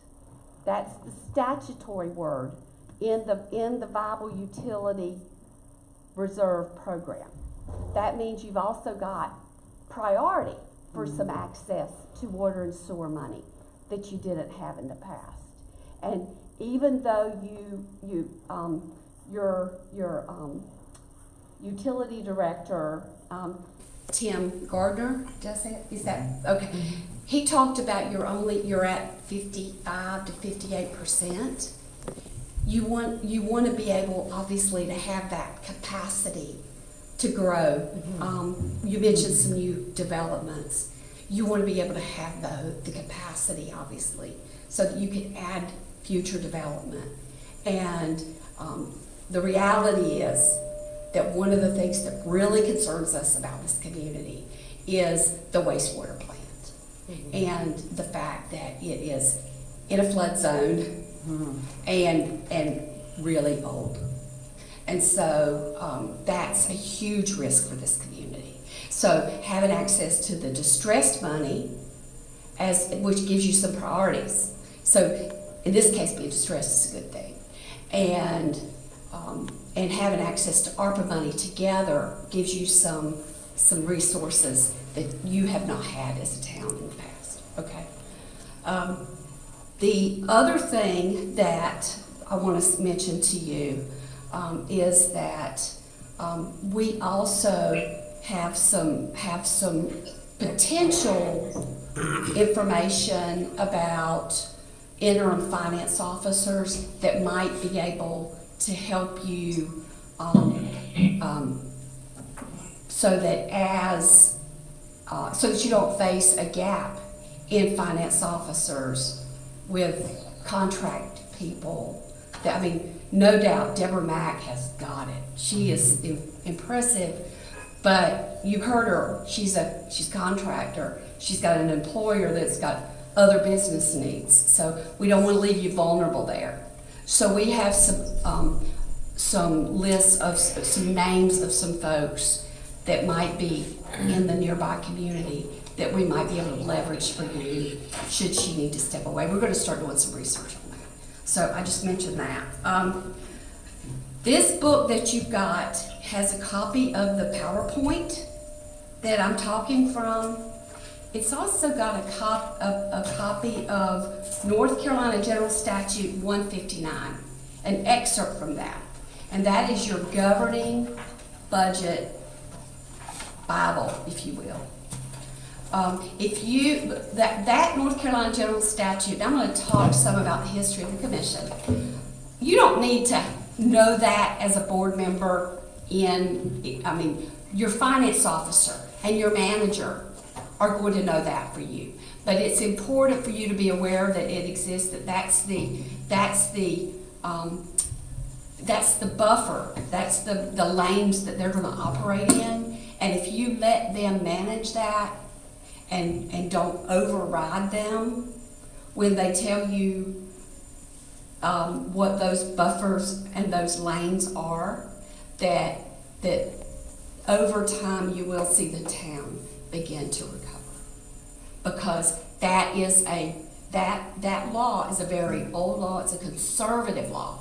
It's going to manage your finances well. If you stay within those lanes, you're going to budget well with your revenues. You're going to budget well with your expenditures. It's a balanced budget. It's going to be a safe place for you if you comply with 159. I'm not telling you it's everything. Of course, it's not. You've got decisions that are not going to be covered in there. But the day-to-day operations, 159 is where you need to be. Okay. All right, so let's talk about, first of all, let me get my glasses. I apologize. Is that the feedback on her microphone? Yeah. Yeah, I think the speaker may be up a little loud. It is loud. Turn her right down. I talk loud anyway. Okay, so I'm going to be going through this very fast, and there are pieces of it that I'm just going to skip over for today because we're going to run out of time. It's about a 2.5 hour, and I want you to be able to ask some questions if you have them. So, okay, so. All right. I need to be able to see what you're seeing. Okay. All right, so you know that you have a fiduciary responsibility to the town's taxpayers and citizens to manage the funds of the town appropriately. That is a fundamental responsibility of the board. Ultimately, the board is responsible for the finances and the fiscal status of the unit. You're responsible for contracting with the auditor, making sure that all of those things that need to happen fiscally are happening. And we'll talk some about that as we go on. All of your financial authority comes from the North Carolina General Statutes. All of your authority comes from the North Carolina General Statutes and the Constitution. You can't do anything as a board unless the statutes give you the authority to do it. You have a critical role in overseeing compliance. That means federal, state, and local, whatever ordinances you've set. I know it's warm in here, isn't it? The coffee smells good. Oh, the coffee smells good. Okay. But also regulations. You heard Tim Gardner talk about all of the testing that they do every day. All of that is in federal and state regulations, clean water, drinking water, that type of thing. So very much subject to regulations. The setting the expectations for all of your employees, for your finance director, for your manager, but also for your department heads, that they're going to comply with 159, which is your primary fiscal governance statute, that they are not going to spend money that's not in their budget. That's service. That they're not going to, that they're coming to the board before they apply for a grant, that you're approving things and transactions before they happen, if they're not already in your budget, that type of thing. And let me mention something before I go any further. You remember that, you know that the Local Government Commission enacted 159 181C for the town of Spring Lake. What that means is, for right now, we are your finance officer. David Irwin is the town's finance officer. So anytime I talk about a finance officer, for now, that's us. We are going to amend your budget if you have to have a budget amended. If there are any decisions that have a fiscal implication that the board needs to make, the LGC will have to make those. Now, that's not to say we wouldn't want your input. We absolutely want your input. And we won't make decisions at the LGC that we haven't all talked about. I mean, we won't. And we will also, if you're interested, be able to provide you a copy of the report that goes to the LGC monthly that they see on behalf of Spring Lake. If you're interested in that. Yes, please. Okay. That we can include that in one of your packets. So I don't want you to think that we want your input. But the decision making right now, because of the town's cash flows, that Deborah mentioned, and also because of some issues that the state auditor is dealing with. As right now, your financials are in our hands. So but just want to make sure that you know what that relationship is. So the Local Government Budget Fiscal Control Act is 159 Article 3. That's what you have a copy of in your manual. It's Exhibit A. And it's going to control your budgets, or talk about your budgets. There's a budget calendar in there. There's specifics about what your budget should look like, what your revenue should look like, different things like that. And we will talk about those at a very high level today. There's also fiscal control. There's a long list of duties that are very specific to the finance officer, as well as debt approval, borrowing money, when the town can borrow money, and how it can borrow money. Your North Carolina governments can't borrow money for operations. So very specific things about that in the commission. Okay, the commission was established in 1931 because we had so many local governments at that time that went bankrupt, that were not able to pay their debt service. And that led to the General Assembly enacting this law that is really a model law. It is unprecedented in the United States. We were the first one that had something like a local government commission. And since it was enacted, we have not had another local government go bankrupt. I'm not going to tell you that we haven't had defaults on debt. I don't know that.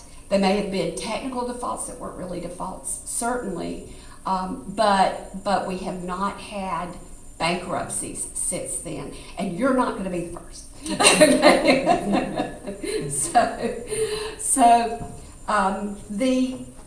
The Local Government Commission is a 9-member board, and it's composed of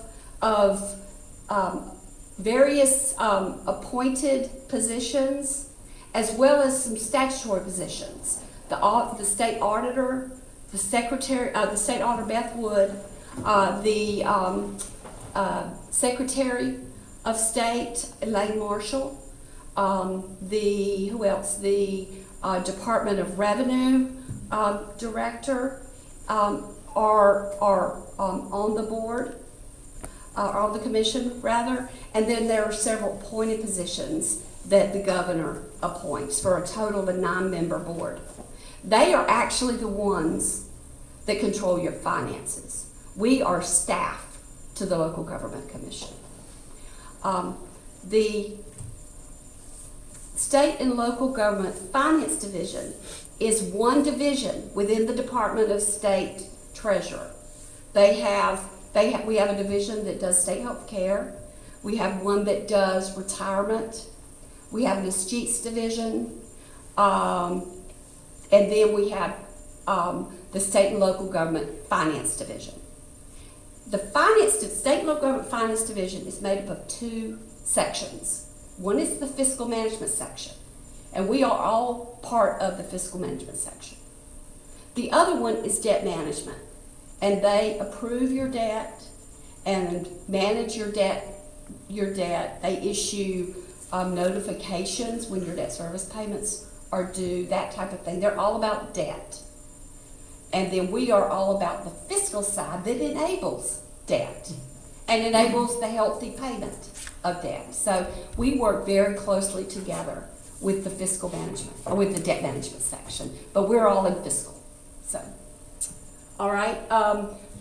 If you're interested in meetings, there's always a link at our website. We typically meet the first Tuesday. Our meeting in January is the 11th, but you'll see our annual schedule. It's also on our website.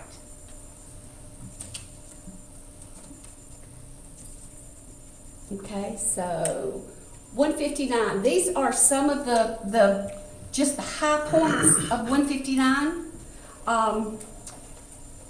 The first one that I want to mention is we have some that 159.25D. There's we have the authority specifically to require a finance officer, a permanent finance officer, to participate in training if there's a gap in knowledge. We have the authority to require local governments to contract with an outside entity, a bookkeeping firm, if you will, to ensure fulfillment of finance officer duties, to impound the books and the records and assume full control. That's 181C, which we have enacted here. So those are some of the things that are in 159, some of the governance, general governance things. Any questions for that, on that yet? Okay. I did have a quick question, but it was about something you mentioned when you first started. Okay. The distressed monies, that fund, do we have to apply for that, or how do we get that? That's a good question. Some of the distressed money you've already applied for. Samantha mentioned some AIA grants, that's asset and infrastructure assessment, as well as a rate study. So you've already got some of that money applied. That was $150,000 each.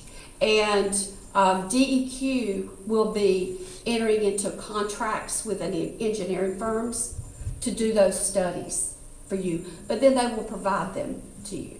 The VUR money is intended to provide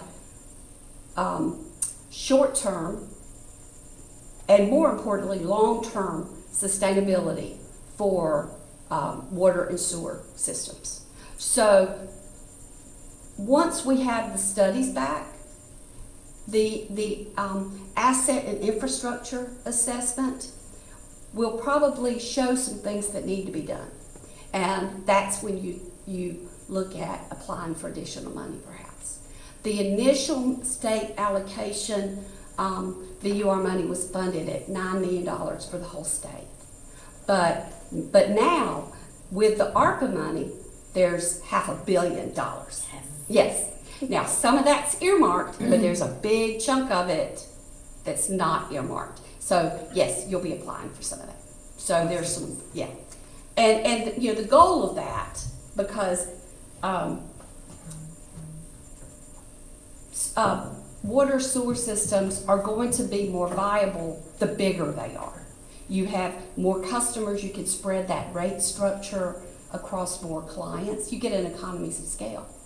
And so regionalization, combining with other communities, or and not being a self-standing, is in the long term going to get you the most capacity. And that's where you want to be. You have the most capacity, then you can grow your community. So anyway. We do have a question, but with that would be like us maybe combining with Cumberland County's water system. Perhaps, and yeah. not running and maintaining our own. Yes, Yes. something like that. Yeah, something like that. Alderman Cooper. Thank you. You mentioned that our wastewater treatment plant is in the flood zone. Yeah. So, well, I guess this is two-part. I know that some of our flooding was because of the overflow of that dam in Moore County. Yeah. Which they now have funding to fix. Yeah. Would that still, if that's fixed, is our wastewater treatment plant still considered in a flood zone? I know it's right on the river. Okay. But I can't answer that specific question. But David, do you know?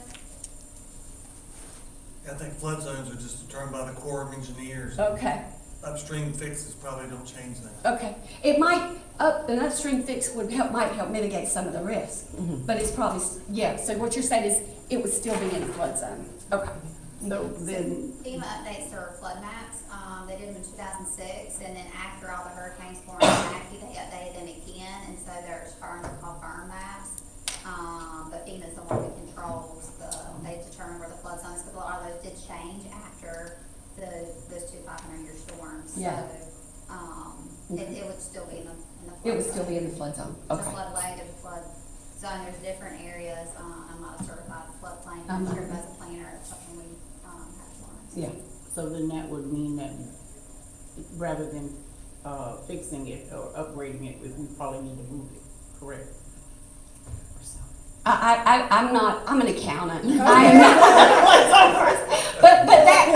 But you know, considering the fact that you've got an old plant, I understand it's very aged, it's old as far as a plant, I think it's over 50 years old or right at it. That seems like that would be the prudent thing to do to me. But I defer to Yeah, that's kind of where I was going. Yeah, yeah. It's old, it's decrepit, Yeah.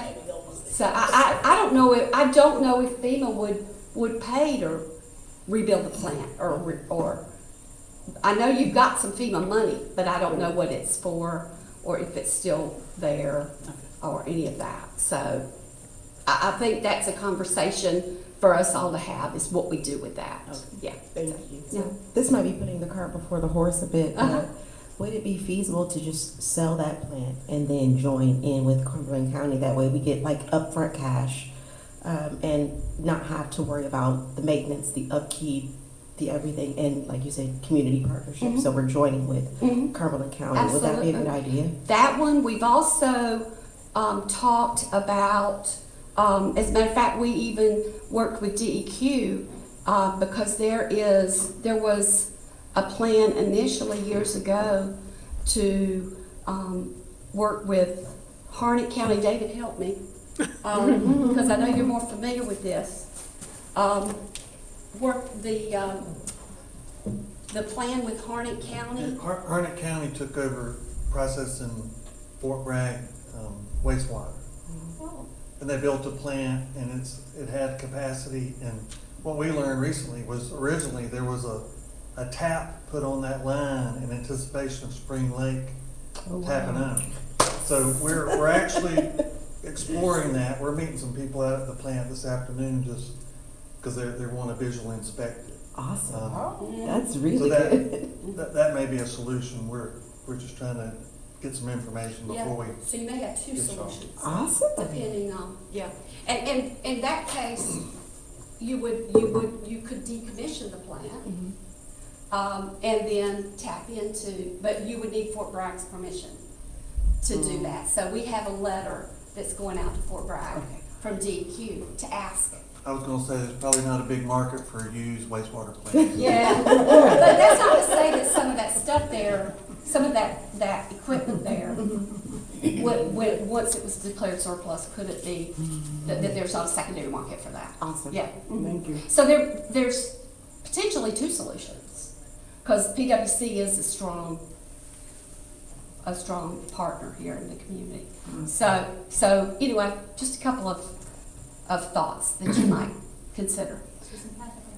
Sure. Just keep in mind that if there is a regionalization, the plant may be able to decommission, but more likely it might be a lift station because you have to pump it through the force main. And these things take years to do. So just for everybody watching and such, and our employees, just be mindful that we're all just looking and researching and doing our due diligence. No final decisions have been made. Yeah.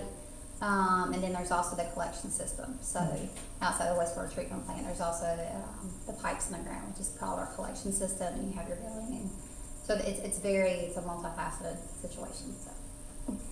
Thank you. Yeah, when DEQ talks about projects, they talk about 3 to 5 years as short-term projects, and 10 years are long-term projects. So it is a long process. It's not something so thank you for that.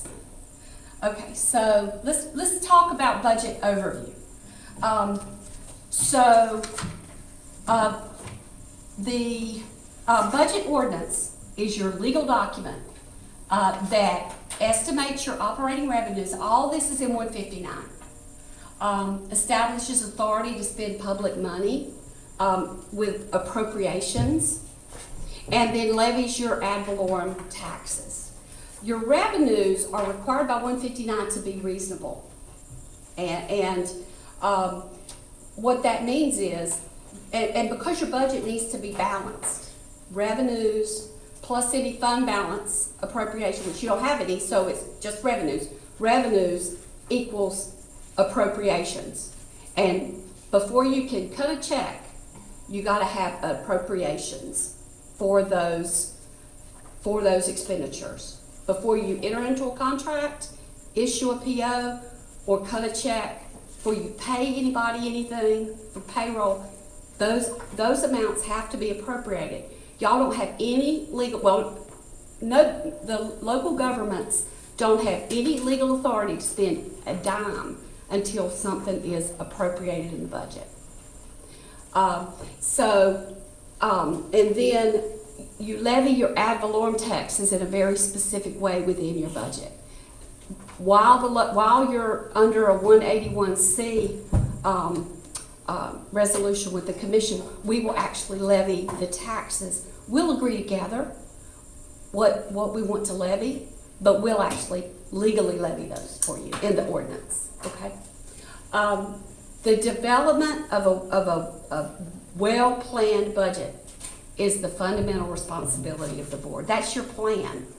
That's you do the budget. That's the vision. And then staff goes out and enacts it with the manager leading that for you. So, and your manager, of course, is your budget officer statutorily. So your manager is enacting and managing that budget that you give them. Okay, and there's requirements for the budget process in the Local Government Budget Fiscal Control Act. I already said expenditures equal revenues, a balanced budget. Your recurring revenues, and you've got several revenue sources that are major ones. Now you've got lots of revenue sources, lots of fees and those kinds of things. The board should really worry and focus on the large ones. Your large revenues are going to be property taxes. That's the big one. And property taxes are going to come in a very seasonal way. So your property taxes are going to be, they're levied in July when the new budget comes out. And this is all in statute. They're levied in July. There's an initial due date in September, but under law, property taxes only start getting incurring penalties on January 6th. So everybody pays by January 6th. And by January 6th, you're pretty much done with collecting property taxes. You might be collecting more here and there, but you're going to have a big spike in cash in November, December, early January, and then it's going to go boom. In January, 1st of January, you got a significant part of the cash you're going to have. So, we told you you've got cash flow issues. When you see your cash flow for the first time in January, you're going to think, we're good. That's got to last you basically until next September. Okay. You get sales tax every month from the Department of Revenue. Every month, like on the 16th or something. And that's your second biggest revenue source. You're also going to have some big revenues from your utility billing. That's going to come in monthly, but that is just for your utility. You can't use that, should not be using that for your water and sewer, for anything but water and sewer. Okay? There's going to be shared expenses, that kind of thing, of course, and that's appropriate. But most of your water and sewer is going to be to run that system, staffing, all of those kinds of things. So your monies are going to be posted in funds. Your government uses funds.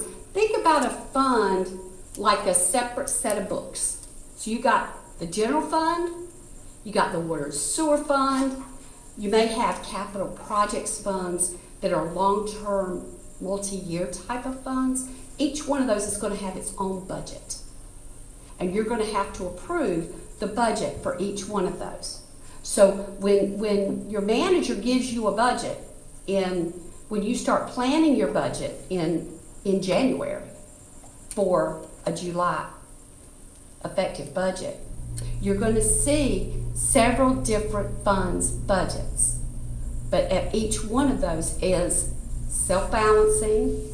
It's got its own assets and liabilities and its own set of equity. Your biggest one is going to be your general fund, of course, because that's where all of the operations are substantially, okay?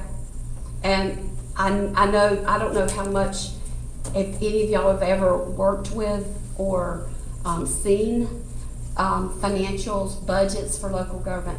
We are planning on presenting you with some budget and actuals in January. And when we do that, we'll talk more about budgets and some of that.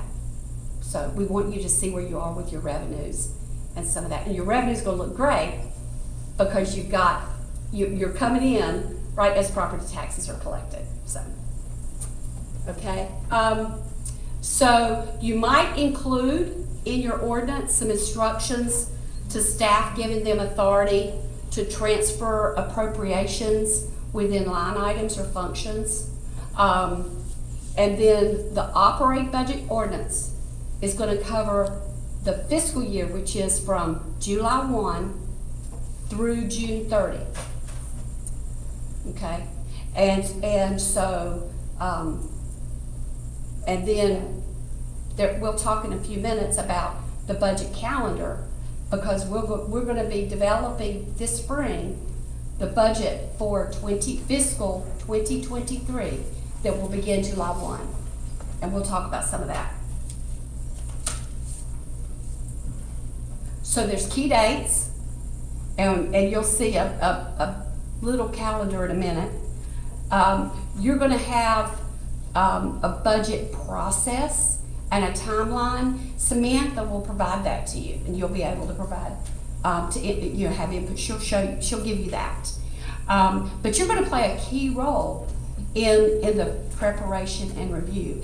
And this year, some of the budget work is going to be, are there ways we can streamline that? How can we do that less expensively?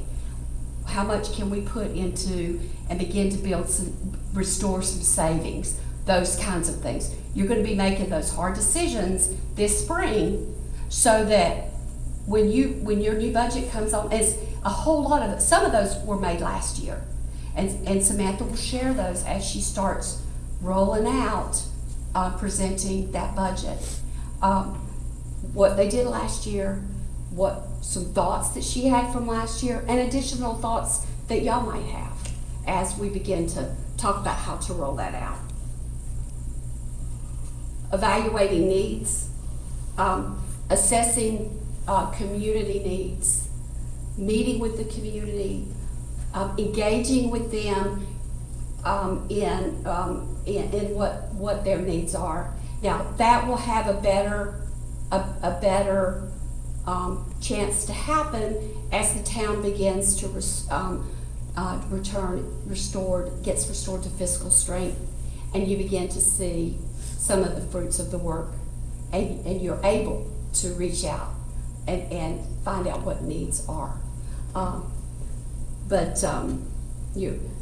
What sorts of concerns, what the business community concerns are, what the citizens community are, what your physical assets look like, what the water lines look like when you get the asset infrastructure assessment that DEQ's working on, those types of things, so that you know what kinds of needs you've got, what kind of long-term capital needs that you have. Evaluating the quality of the service of government to citizens. You'll all have a chance to do that as part of the budget process. So your board will provide the guidance, the priorities, the goals to the budget officer. What kinds of raises do you want to give, those sorts of things, what your tax rate is, that type of thing. And ultimately, conservative budgeting. The law is going to require you to budget revenues, reasonable revenues. That's so you don't get in trouble and spend too much. But you underestimate your revenues a little bit. And then you begin to build some reserve. And so conservative budgeting, underestimate your revenues because your expenditures have to balance. You're not spending. Not by a large part, but that allows you to build in some cushion. So anyway, we'll worry about that together. So this is a high-level budget calendar. If you look over on the right-hand side of the screen, at the bottom, January, February, mid-year review. And that's what we're going to begin doing next month. Then March to May is budget preparation. That's high-level planning that we do. Where can we cut? Where can we streamline our business processes? Where can we work more efficiently so that we're not expending so much money? Then May to June, budget workshops. Those are public meetings that you have where you talk about your budget decisions. Then you have public hearings. And finally, you adopt the budget in June so that it's in place July for that new cycle to start. And then July to September, ideally that's your year-end review. Your auditor is here, ideally, then in a routine year, doing your audits. And then by October 31st, your financial statements are due. And again, that's in statute, in the rules.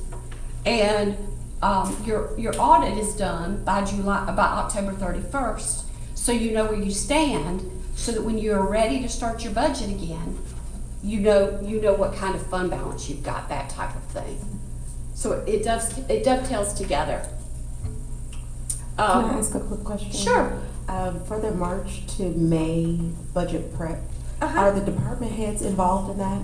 They are. Oh. They are, and that is in the statute as well. That department heads are telling you what their needs are, just like they did today. Now, you're gonna have to say no a lot this spring. Maybe we should practice. No. But no. But absolutely, their input is invaluable. They may have ideas for ways that they can streamline, that they just need somebody to ask them to voice. And that was my question. Yeah. Is there any way we can have the department heads kind of pre-aim with their departments to get those ideas, get the ways we can, find some savings and cutbacks before they come in, if we can have them do something prior to that? Yeah. Yes, they should be as department heads doing that. Yeah. Obviously, when I did that as a department head, but I'll make sure that some of that's done. Okay. Okay, so let's move on. We're not going to really talk about appropriation and fund balance because you don't have one. So we're not going to appropriate any fund balance. Let's keep going. Okay, so some of this we've already talked about a little bit. Keep going, June 1st. There's nothing new here. Okay, your budget officer, I've told you your budget officer, under the manager form of government, your budget officer is your manager. So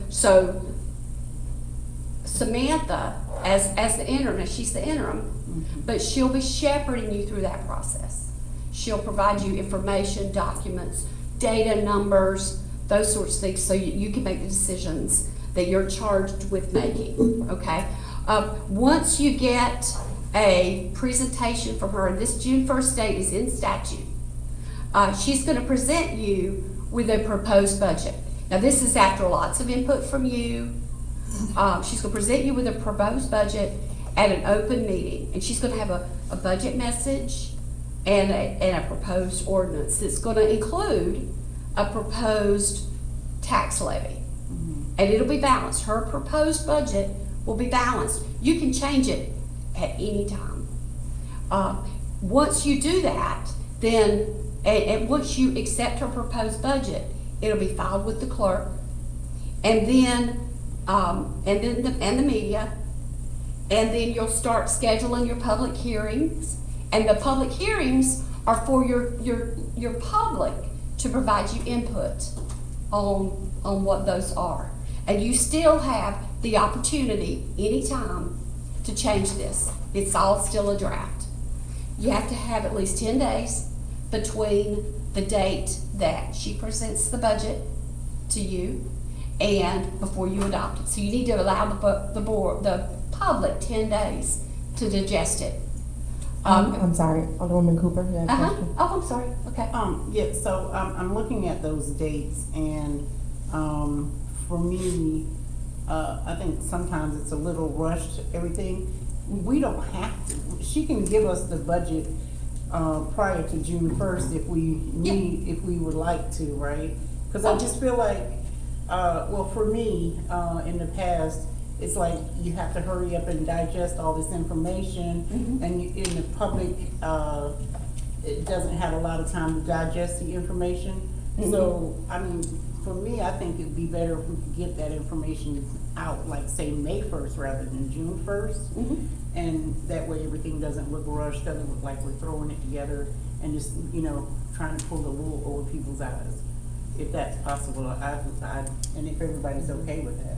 I would love to see if we can push it up a little bit. I mean, that's absolutely, June 1st is no later than. Right. Okay. So you don't have to accept it that day. You can accept it prior to that if that works for y'all, and your manager can make it happen. Thank you. So, and it certainly works for the LGC. Okay. Well, we like to make you all happy.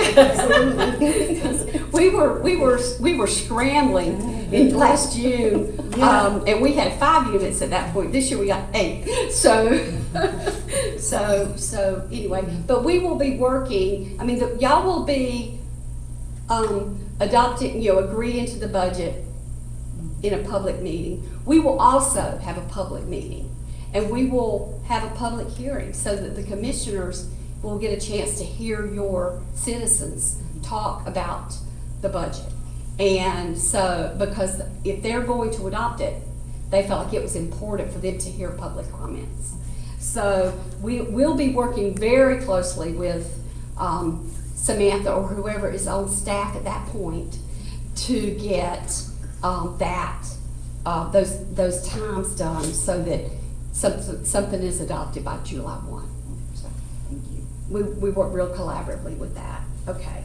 So once the budget is adopted, then a copy is filed with the finance officer, with the budget officer, and with the clerk within 5 days of the adoption. Now, you can amend it anytime. You can't amend your property tax levy except under really, really limited situations. So your property tax levy, that's your biggest revenue, you do that one time. You adopt that in the budget ordinance, and then you are done. You can't revise that. Anything else you can revise at any time during the year. You just got to do a budget amendment. And now our timing is constrained about that. Y'all do one, and then we'll do the same one. You're doing it because it's important for you to know what kinds of changes are going in. That's right now you're learning. That's important for you to be engaged in that. So I would want y'all to adopt any budget amendments that need to happen, but the LGC would actually have to do that. legally, since you're under 181C. But you can do that at any time. But budget amendments need to be made before you make any commitments, before you enter in, issue any POs, before you issue before you enter into expenditures, before you hire a new person that's not budgeted, before you do any of those things. A budget amendment has to be done prior to. If the expenditure has already happened, the budget amendment doesn't cure a legal violation of 159. You've still overspent. It may not get reported that way, but because the auditor may not always see them, but in reality, you still overspend. Said it before, no authority unless there's money budgeted.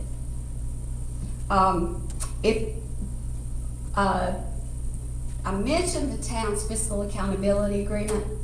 One of the items in there was that, and this was in place prior to us taking over the finances of the town, that we had to approve all budget amendments before they came to the board. And that was just a staff approval. It was an oversight thing. We were trying to keep the existing board from overspending, or for us being aware of things that needed to be spent or needed to be amended. You adopt a budget amendment at a regular meeting, and you don't have to have a public hearing. It's a document that your manager or your finance officer or both would present to you, and you can vote on it in a regular vote. You don't have to have a public hearing for an amendment.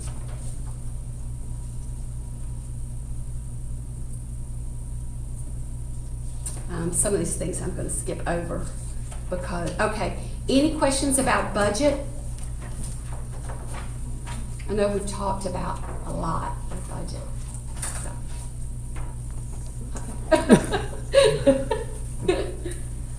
Did you have a question? I don't know my paper finished. Okay, so where are we in time? Okay. So the finance officer, all of this is also in 159, the Local Government Budget and Fiscal Control Act. That's an acronym for 159. So it requires you to appoint a finance officer. Right now, remember, your finance officer is David Irwin. Prior to that, it was Samantha was your finance officer.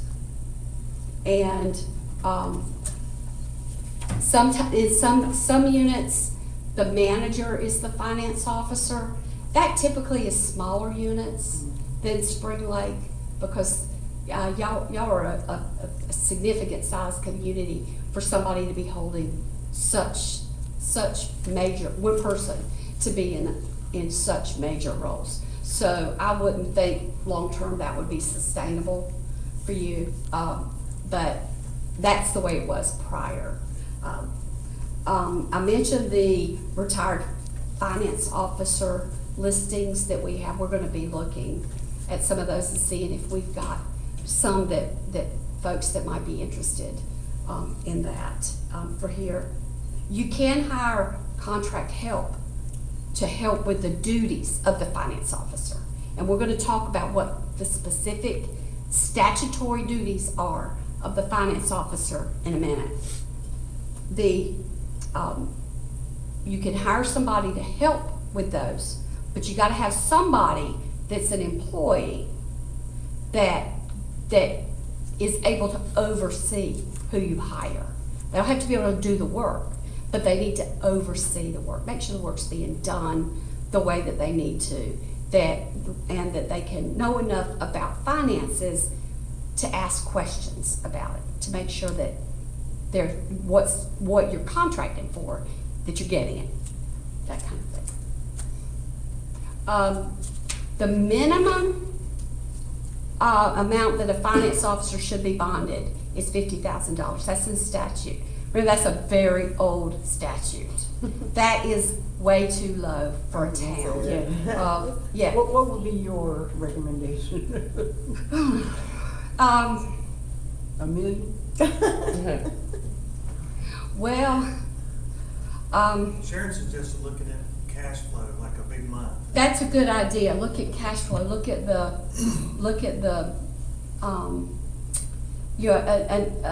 someone like, your insurer is the league. Is that the case? Your bonds are the league. They can help you with that. In this, usually we say follow the statute. This statute badly needs to be updated. Because this bond protects the town, not the finance officer. And you know that the town is in the middle of an investigation by the Office of State Auditor. Depending on how that plays out, you may have a claim. And who knows? I don't know. I don't know any more than you know. But what I'm saying is that if you have a claim, 50 might not cover. I'm just saying. So what I would advise you to do is talk to the North Carolina League of Municipalities. They have a risk management program, and they can advise you on what your limit should be. Okay. And they are going to want, and now it's going to be more expensive for the town, obviously, but that is money well spent. It's money well spent. So anyway, the finance officer is responsible for the accounting system, making sure that that assets, liabilities, revenues, expenditures, and fund equity are reported correctly, timely, accurately, those kinds of things. Dispersing funds, so they're going to be the signatory on the bank accounts. Along with several other folks, they won't be the only signatory. You're required to have 2 signatures on all your checks. That's in statute. And so the finance officer is going to be one of the mayor may be the other one. Or a deputy finance officer that you've approved for that purpose. Right now, Samantha is the signature and the old mayor. Yes. And so you're switching over that? Yes, we have to go through that. You have to go back, okay. All right, preparing financial reports. So monthly financial reports for the board. Managing receipts and deposits of monies. So the utilities, billing and collections, and the business processes that work is done under would be under the finance officer. Managing your debt, making sure that it's paid timely, that type of thing. Supervising investments. The North Carolina, the Local Government Budget Fiscal Control Act is very specific about the deposits, investments, and how the what the finance officer can invest in. It's all stuff that is very plain vanilla for the most part. Sorry to go. No rate of return. Just think 0 investment earnings. But that being said, for a local government's portfolio, safety, you want to keep the government money safe, liquid, so when you need to cut a payroll check, you got the money to cut the payroll check, and then any earnings. So the priority for a public investment portfolio is very different from a business portfolio. So, and 159 helps with that. And we monitor that twice a year. We have you do a report on what your investments are, and we let you know if there's a problem. So, anyway, monthly financial reports. Well, before we go on, any quick questions there about the duties of the finance officer? Okay, Yeah. okay.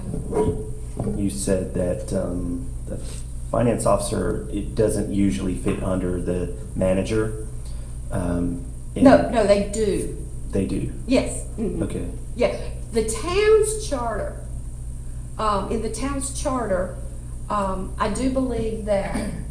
It was a pretty. Okay, it was, okay, because the town's charter had the finance officer report directly to the board. Yeah. That was, a local act that, your local reps changed. So now the finance officer does report through the manager. The manager. Yeah. And the finance officer is typically just the finance director. Yes. Right? Yeah. Mhm. And that, what you were saying was the finance officer was not or should normally not be the town manager. Yeah, Okay. yeah, it's just too much Yeah. for one person. You know, a manager needs to operate, there's very deliberate, specific statutory, roles for the manager. That's in, North Carolina General Statute 160A. If you will, look at 160, A, and search for duties of the manager, you'll see a list of specific duties for the manager. And one of those is the budget officer, I mentioned that. Another one is managing HR and staffing and all of those things. Manager has a very specific role. Same with the finance officer, I just went through the finance officer role, and they're very different. And for a town the size of, a community the size of Spring Lake, it's a lot for one person to do.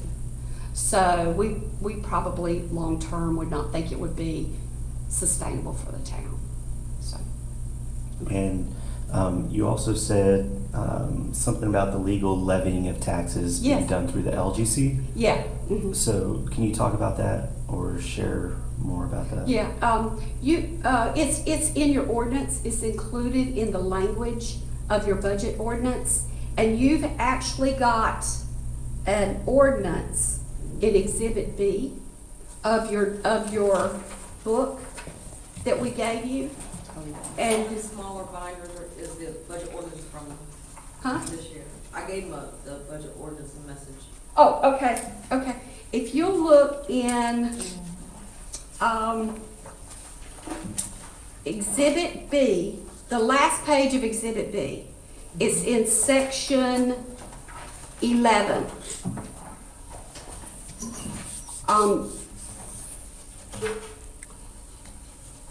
At the top, our sample unit, City of Dogwood, but in section 11, you'll see that language there with the specific levying of taxes.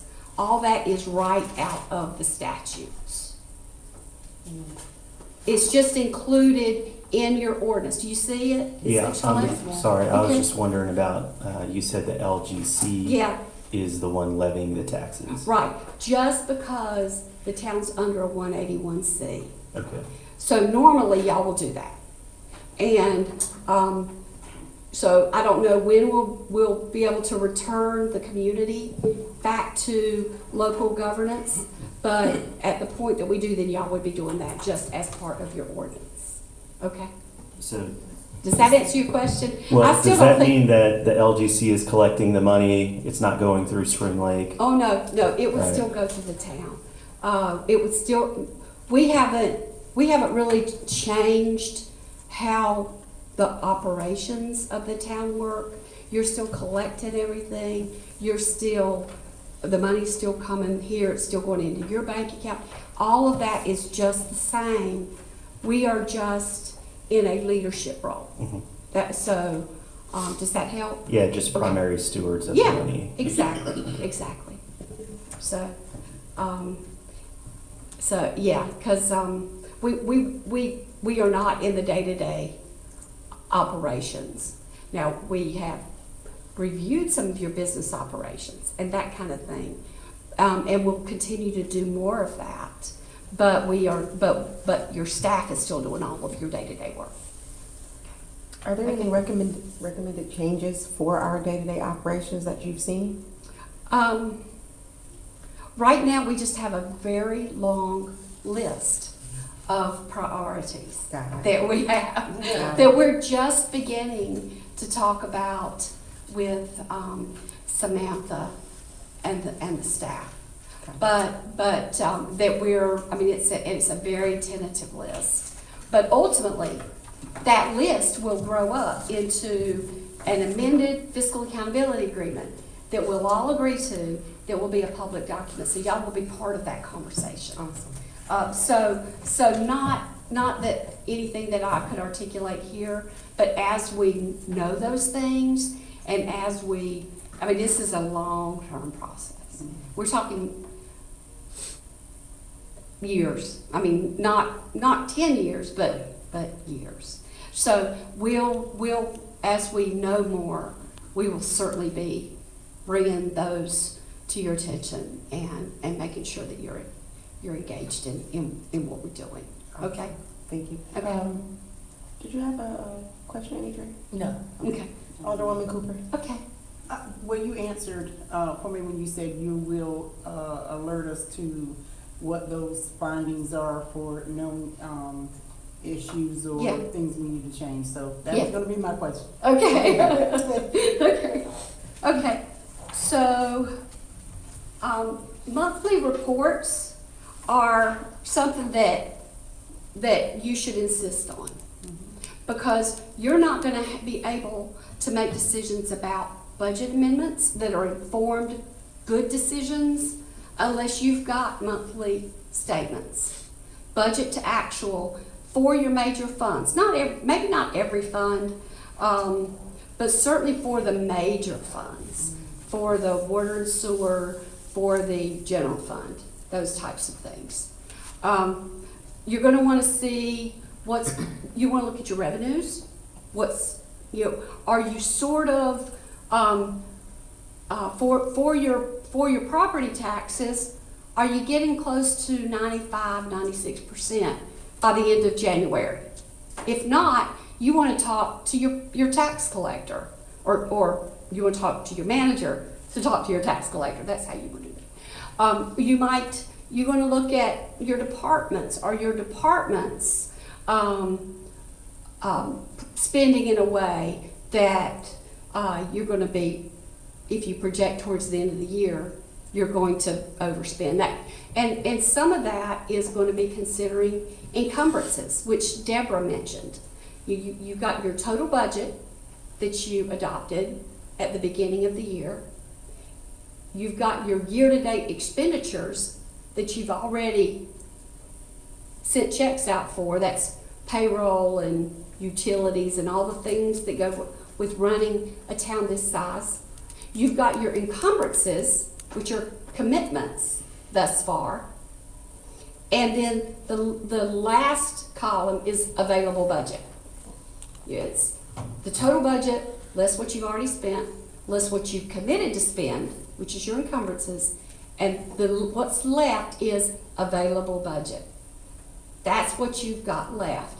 And you want to see that every month so that you know if a department is getting out of line, so that you can follow up with the department head. Are there grant expenditures that have happened that we don't have budgeted? I mean, there are things that happen in the departments that you see if you look at your budget to actuals every month. It's really important that you get those.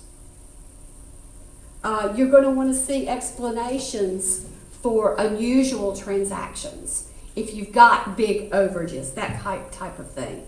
We've got some sample templates that we can provide, and we want to provide those to you at a very high level, at the functional level. We don't want you getting in. You don't need to get into the details for this salary or overtime or specifics on how much did they spend on supplies.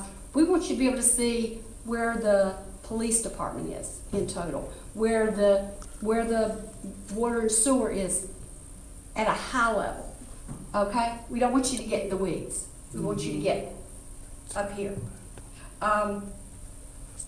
You should always know the fiscal status of your government. You should never not know that. If you, as a board member, if you don't know that, then somebody is not doing their job. And you should hold your finance officer accountable for that. Now, I say all this, and right now, everything is in flux, and we're in transition, and we're waiting on this report from the state auditor. Everything's kind of in a state of our finances are not caught up. You heard Deborah say that. We have not done the 2021 audit, so yet, and it was due, 2 months ago. So there's things that are on hold right now because of things that happened in the past. So a lot of what I'm telling you is ideally the way things are going to be. But we're going to work to operate that way as much as possible. So anyway. I mentioned a third-party bookkeeper already.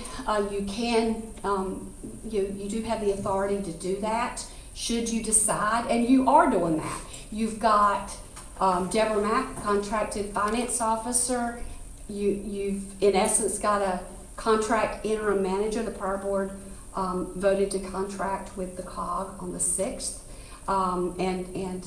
So Samantha is working through the COG and contracted with you as your interim manager. So you've got several different contract employees. And Nancy Medlin is also working in finance. She's not here today, but she is also working in finance as contract help. So you are very much taking advantage of that legal authority to do that. Any questions about the finance officer or anything in that section that we talked about? Okay. I want to talk about this because this one's important. The pre-audit is a critical, important section of the Local Government Budget Fiscal Control Act. When we talk about a pre-audit, what we mean is the finance officer is legally responsible before any check before any contract or PO is issued and approved and sent out to somebody, to a vendor, potential vendor. The finance officer is responsible for making sure that there's money available to pay that PO or that contract when it's due, that there's available money in the budget. That's where that encumbrance authorization is coming from. And there's a statement that's in statute that has to be affixed to every PO, every contract, and it's on this slide on the right hand. This instrument has been pre-audited in the manner required by the Local Government Budget and Fiscal Control Act. All that means is there's money available in the budget to pay this invoice or whatever when it's presented. When services are provided or goods and services are delivered, there's money available to pay that. And right now, we have delegated that to Samantha. So she and David are working together on that process. So he's working behind the scenes with finance, with your finance people, to make that pre-audit happen. But it's a big deal because if you pre-audit, if you've got a good system in place for pre-auditing, then North Carolina there's a barrier there for you. You don't enter into contracts. You don't buy stuff that's not budgeted. And if you if your budget process at the beginning of the year is good, and you really bang the tires well, and your departments are well managed by your manager, so they don't go out and rogue by, and that happens a lot in North Carolina governments, just saying. Then the pre-audit can be a safe harbor for you, because you know that you've got a business process that's not allowing you to overspend. It's a safe place for you. So that business process is really important. And there's also a second pre-audit that's on the disbursement side. So when you issue a check, there's another pre-audit, and it says the same thing, but it goes on your checks, and it's telling people there's money in the bank to pay this when this check is presented. So your finance officer is, by keeping your books, your bank accounts reconciled timely, and that's the only way they can safely sign that pre-audit on the disbursement side, is if bank reconciliations are done well and they know what their cash balances are. If their banks are not statements are not reconciled. And you heard Deborah today, and I went, wow. She said she did not know when bank statement accounts had been reconciled. So there's some catch up that has to happen that will enable you to get back on a healthy, in a healthy place. But those two processes together, the pre-audit on the POs and the contracts, and the pre-audit on the checks, are going to enable you to not enter into a contract or a PO unless there's budget for it, and not issue a check unless there's money in the bank to cover it. And those are, I mean, if you think about your own personal finances, those are critical. Yeah, you do that, you learn to do that when you're 23 or 24, hopefully, and you're golden. I have a 25-year-old, and I told him his brain just kicked in. He didn't necessarily think that was funny like I did. So anyway, that is a critical, and you set the tone at the top for that happening, for making sure that department heads are spending according to their budget, and only according to their budget. That if they have something else they need or other services they need, they come to you first. They come to your manager first, and then you do that before they spend. Okay, so keep going. I think I said a lot of this.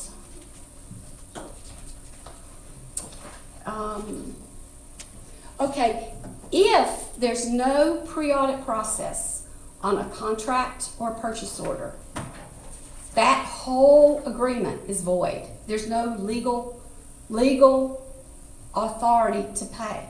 None. Really? Really. There's no legal authority to pay. Now, you can come behind and ratify, and you should, because you shouldn't get something for free, and I'll talk about that in a minute. But if there's no pre-audit on it, legally, under North Carolina law, your finance officer cannot pay that obligation. Do we have any situations that we're currently in right now? Yes, you do, actually. Okay. And I'm going to talk about that one. Okay. You heard the fire chief talk about the new fire station. That particular purchase, that particular construction, should have been is the amount. That particular building was financed with a agreement from an entity called SREMC. And what does SREMC stand for? South River Associate Corporation. Okay, thank you.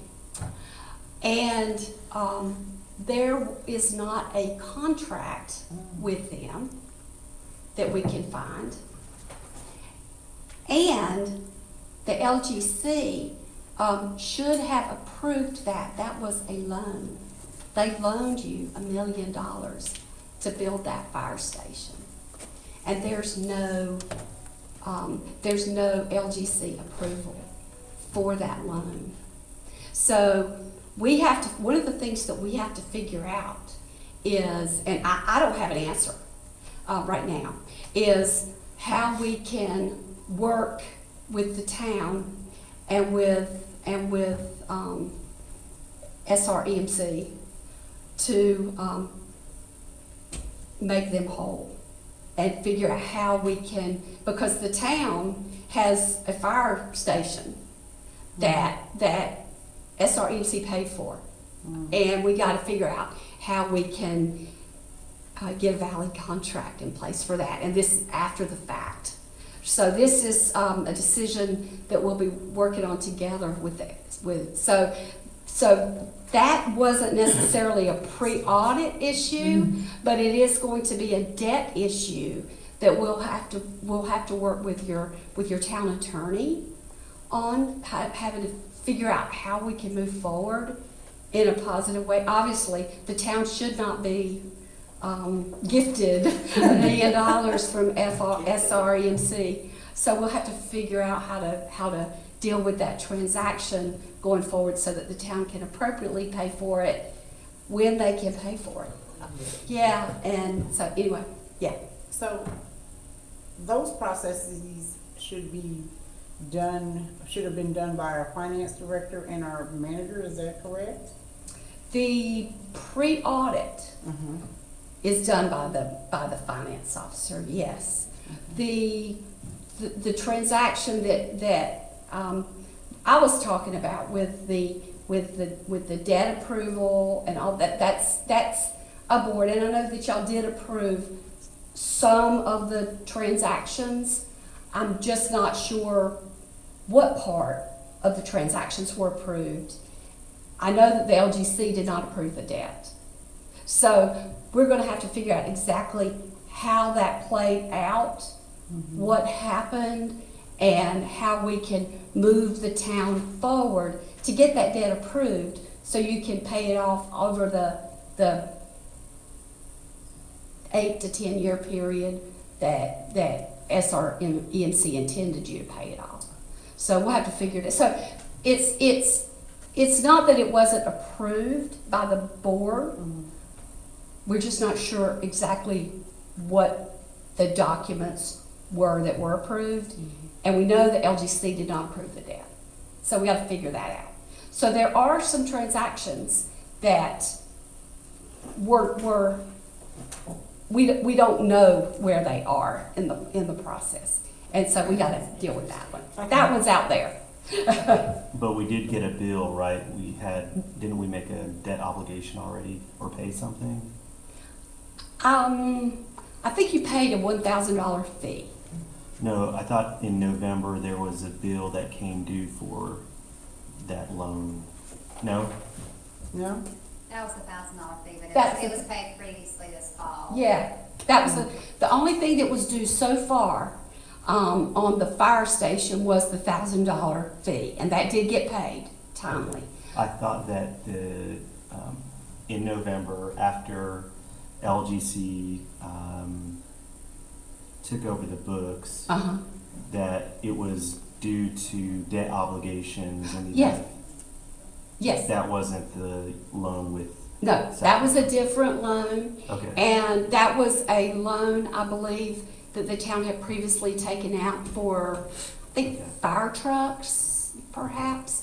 But regardless, the one that was due in November that we were concerned about did get paid, and it did get paid timely. And but that was the primary reason that we took over in November. I misunderstood. I thought the South River loan was for the fire trucks, But it was for the building. It was for itself. the building. All right. Yeah, it was for the building. Thank you. So, okay. I have to go back and look. Yeah, the town doesn't need the LGC approval to buy fire trucks. And so the fire trucks were bought in this calendar year, I do believe. Maybe the prior, when was fire trucks? The year before. They were bought the year before. And those, so those, the town could enter into those obligations on their own. Because they have wheels. Because anything with wheels, the LGC doesn't have to approve. Okay. Okay, Loans so, for wheels. loans for wheels, yes. On wheels. We're gonna work on a trailer. Put the house on wheels, is that what you do?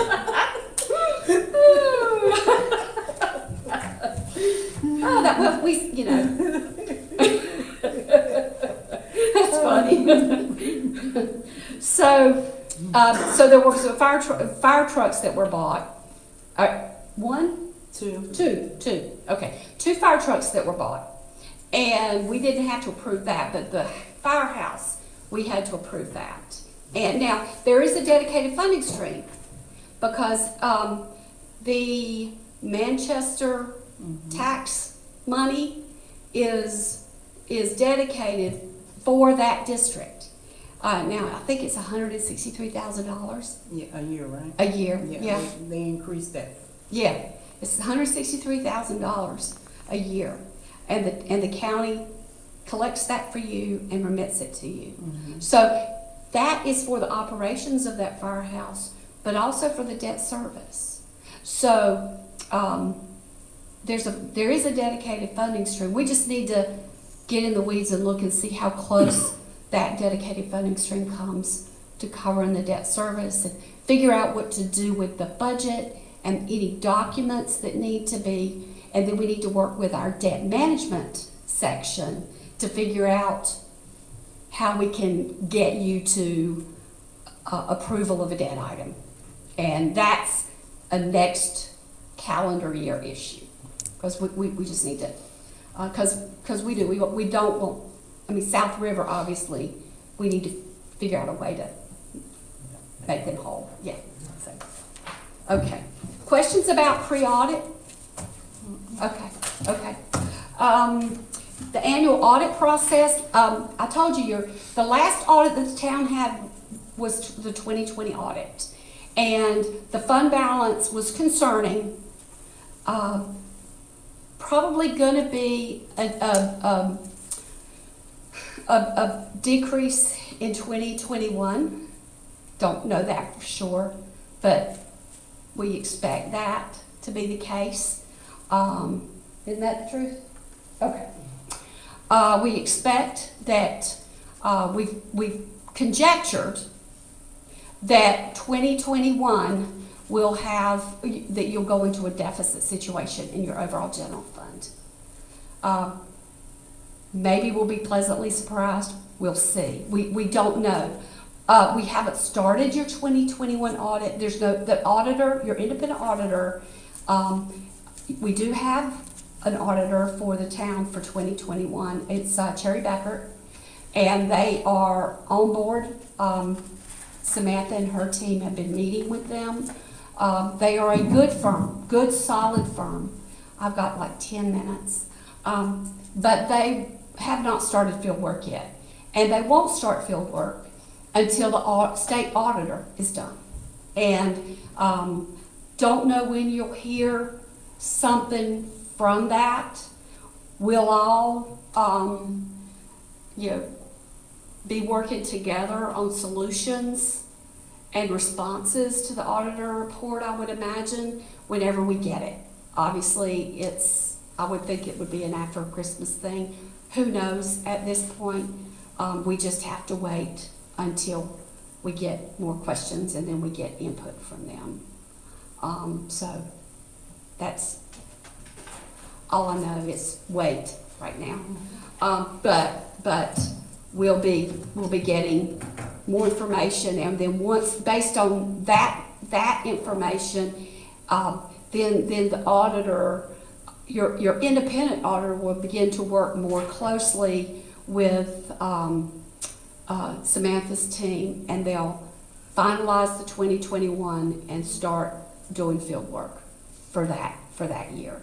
So they're depending on how long that takes and additional work that needs to be done. We're just facing a delay right now. For your due date for your 2021, we have to be determined in your fiscal accountability agreement. That was one of the updates we did, is we put to be determined because we just don't know the town. There's too much uncertainty right now for the town to issue financial statements for 2021. And any auditor with an auditor would never sign a financial statement opinion that the numbers were fairly presented. They're just not going to do that. So the statutes require you to have an annual audit. An audit is an examination of your financial records. You're going to get under governmental GAAP, and it's a very specialized area. You're going to get either an unmodified or a modified opinion. I would not be at all surprised in 2021 if the town gets a modified opinion of some kind. That's just, they're very rare in North Carolina. I'm not telling you you're going to get that. I don't know. I'm not your auditor. She will make that determination, her firm. But an unmodified means these statements present fairly. Depending on what the auditor finds, there may be so much uncertainty that an auditor can't say that. So we're just going to wait and see about that. We don't know. But ideally, the town wants an unmodified. And I would expect, whatever happens in 2021, that subsequent years would quickly return to an unmodified. Okay? An unmodified financial opinion doesn't mean everything's 100% correct. It doesn't mean that it's a guarantee that there's no fraud, waste, or abuse. It's not a statement that you did a great job managing finances. All it says is that these financial statements under governmental GAAP provide accurate or materially provide the financial condition of the town. So you can rely on these statements. The auditor's telling you, you can rely on these statements to determine the financial condition of the town. That's all it says. Weren't our last two audits, didn't they have unmodified opinions? Yes. But they shouldn't have. Huh? They shouldn't have, right? No, they were fine. They were fine? The unmodified is a clean opinion. Okay. So that's what you want, is an unmodified, clean opinion, and that's what the town had in 2020. Are you asking, it shouldn't have been that? Right. Based on your conditions? Yeah, it should not have been that, right? That's a good question. That's a good question, and we've had that question too, actually, Alderwoman Cooper, we've had that same question, is should the towns, were the 2020 statements actually materially correct with the issues that were going on in the town in 2020? And so part of the 2021 work will be revisiting those beginning statements from, beginning balances from 2020. And so you might have some restatements of some prior year numbers. Right, because I mean, if the reconciliations haven't been done for several years, how can you say that we're doing a good job with the public funds? Okay. Yeah, yeah. Okay. But, yeah, I know. It really is. I sympathize with having to hear all the accounting language, jargon, and all of that, because I hear people talk about, we deal a lot with water and sewer and all of that. We hear engineers talk, and I don't have a clue what they're saying. So I understand it's hard for people that are, you know, don't deal with financial statements, to hear us talk about that and audits and all that. I appreciate that. I do understand. So your audit's also going to have a report on internal controls, and statutory violations are going to be not disclosed as well. Usually, the governing board is responsible for selecting and entering into a contract with a qualified auditor. The town did, Samantha and her team did an RFP for auditors, and they didn't get any responses. So we worked with Samantha, and we have found an audit firm for the town. And I think some of that was, there was a lot of language swirling at that time. There was a lot of discussion about the town and where you were in the media at that point. The town, that was the point right around the time that town hall was closed for 2 weeks for the investigation. And so I think there was just a lot of swirling, and people were, you know, because they don't make a lot of money on these. So anyway, we have an auditor. It's your responsibility to make sure it's on time, that it's to us by August 31st, routinely. The auditor is going to present findings to you at a public meeting, and then you're going to have to respond to any findings. We call them financial performance indicators of concern, FPICs. You're going to respond to those, and you will have them with what your plans are, and we help you with a response. We're glad to review drafts and help you with the language. I mean, we'll all be working collaboratively with that. So, okay. Any questions? Okay, I'm going to skip the debt policy thing to move to ethics real quick. So, general statutes require you to have a policy that's a code of ethics. And there's also a requirement that you have training within 12 months of being elected or re-elected to office. And the School of Government and the League of Municipalities do that training together. It's really good training. And there's 2 hours worth of ethics in it. What I would suggest to y'all, that training, y'all are going to be able to get that training on scholarship. Golden Leaf is going to provide the town board with that training gratis. Yes, yeah, y'all so excited. And so once y'all have that, I think the first thing I would advise you to do as a board is look at the town's ethics and conflict of interest policy, revisit it, and see if you want to make some changes based on what you learned. I think that would be a very good thing for y'all to do. This training is in late January, maybe early February. You could do that. It's just a suggestion. I have not seen the town's ethics and conflict of interest policy, but I think it would be a really good, transparent, fresh start out the gate for y'all to revisit that. There's a lot of language in there about transparency. There's a lot of discussion in that training about open government, transparency, public comment in meetings and how to do that, and all of those things. I think you'll really benefit from it. So I'm very excited about you doing that.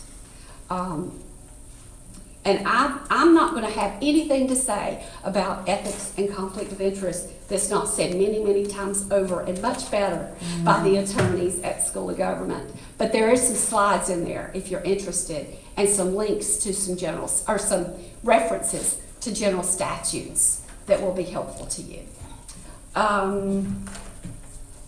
There's also the next set of slides talk about internal controls. And that is one thing that we have talked very deliberately about, and it's one thing that's on our slides, reworking lots of business processes for the town, reworking, looking at policies and procedures that the town has in place, what needs to be revised, updated, those types of things. That'll be something that your finance staff can do as you hire permanent staff, all of that. But we will certainly have some suggestions for that too over the next few months. Internal controls are strong internal controls, segregation of duties are really important for the town. Deborah said it, you can't do anything about collusion, but strong internal controls where somebody's reconciling bank statements and that's not the same person that's taking cash or making payments or managing of receivables, because then you can write stuff off, and you got to think like we normally don't think when you're thinking about internal controls. And as a board, y'all set that tone at the top. It's really important for y'all to know internal controls and hold your finance officer and your manager accountable for having a strong set of internal controls in place that will minimize, and that will be a whole lot of what we respond to when we respond to the auditor, whenever that happens. So that may be February or March. I have no idea when that time frame is that we'll be doing that. So, the last thing is ARPA money. And we are not going to talk about ARPA money today, other than to say that we can come back and talk about ARPA money, because there's a whole lot of help in the state with, if you Google NC Pro, that is the North Carolina Pandemic Recovery Office. They are part of the Office of State Budget Management, and they are the state agency that NC Pro that is managing the reporting and all of that for local governments. You can see how much you got already, what the remaining amount, the remaining tranche that you're going to get next year for the total that the town is going to get, some of the things you might can spend it on. You're going to get in that session in January, you're going to get some training from the School of Government and the League. We're also going to have some things that we can talk about, if that will be valuable to you. But there are resources there that can tell you what kinds of things you can do, what kinds of things the state's going to do.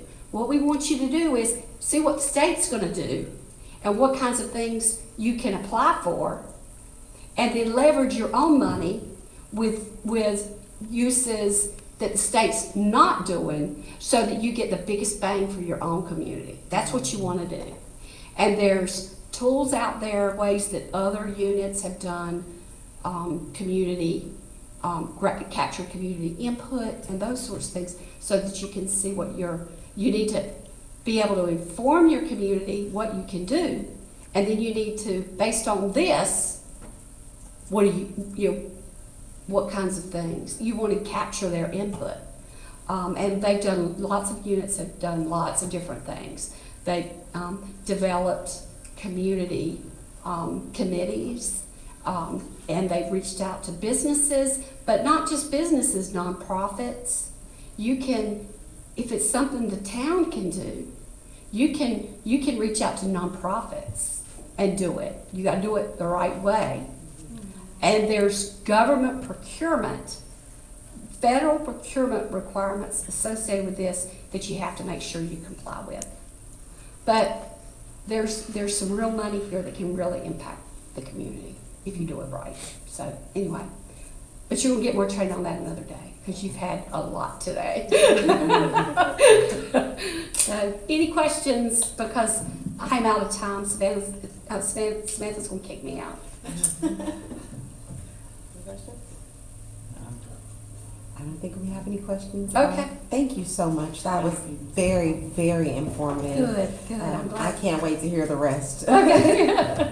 I do have one question. Okay. Are these slides online somewhere? I thought I saw them one time, but. I'll email them to you. Okay. Yeah, can you email them to Yeah, all of us? We Thank you. will. Yeah, we will. We'll email them out to all of you. Yes. Thank you. You're welcome. You're welcome. We are very excited about working with you and looking forward to helping the community get to a better place. I'm going to get you some business cards. So if you have questions, please just reach out. Me or David. He's lots of times easier to get, but I will be glad to help any way I can. Okay. Thank you so All much. right. Thank you. I'm tired. I'm just tired. Okay. I guess we're gonna go ahead and recess. No, I thought we were doing. Did you have something? Or we're just gonna go ahead and recess I now? was gonna say that, now we can recess the meeting until tomorrow morning at 8:30. Instead of adjourning, but that's okay. Right. Oh, that'll work. Entertain a motion for recess Make a till motion. December 17th, 2021 at 8:30 a.m. It is so moved. Second. All right, it's been moved and properly second that we recess until tomorrow morning at 8:30 a.m. Thank Okay. you so Oh, you're much. welcome. You're Thank you welcome. to the staff. You guys rock. And we'll see you all tomorrow. We didn't forget about you, Bernard. Thank you, too. All right, well, we are recessed until tomorrow. All right.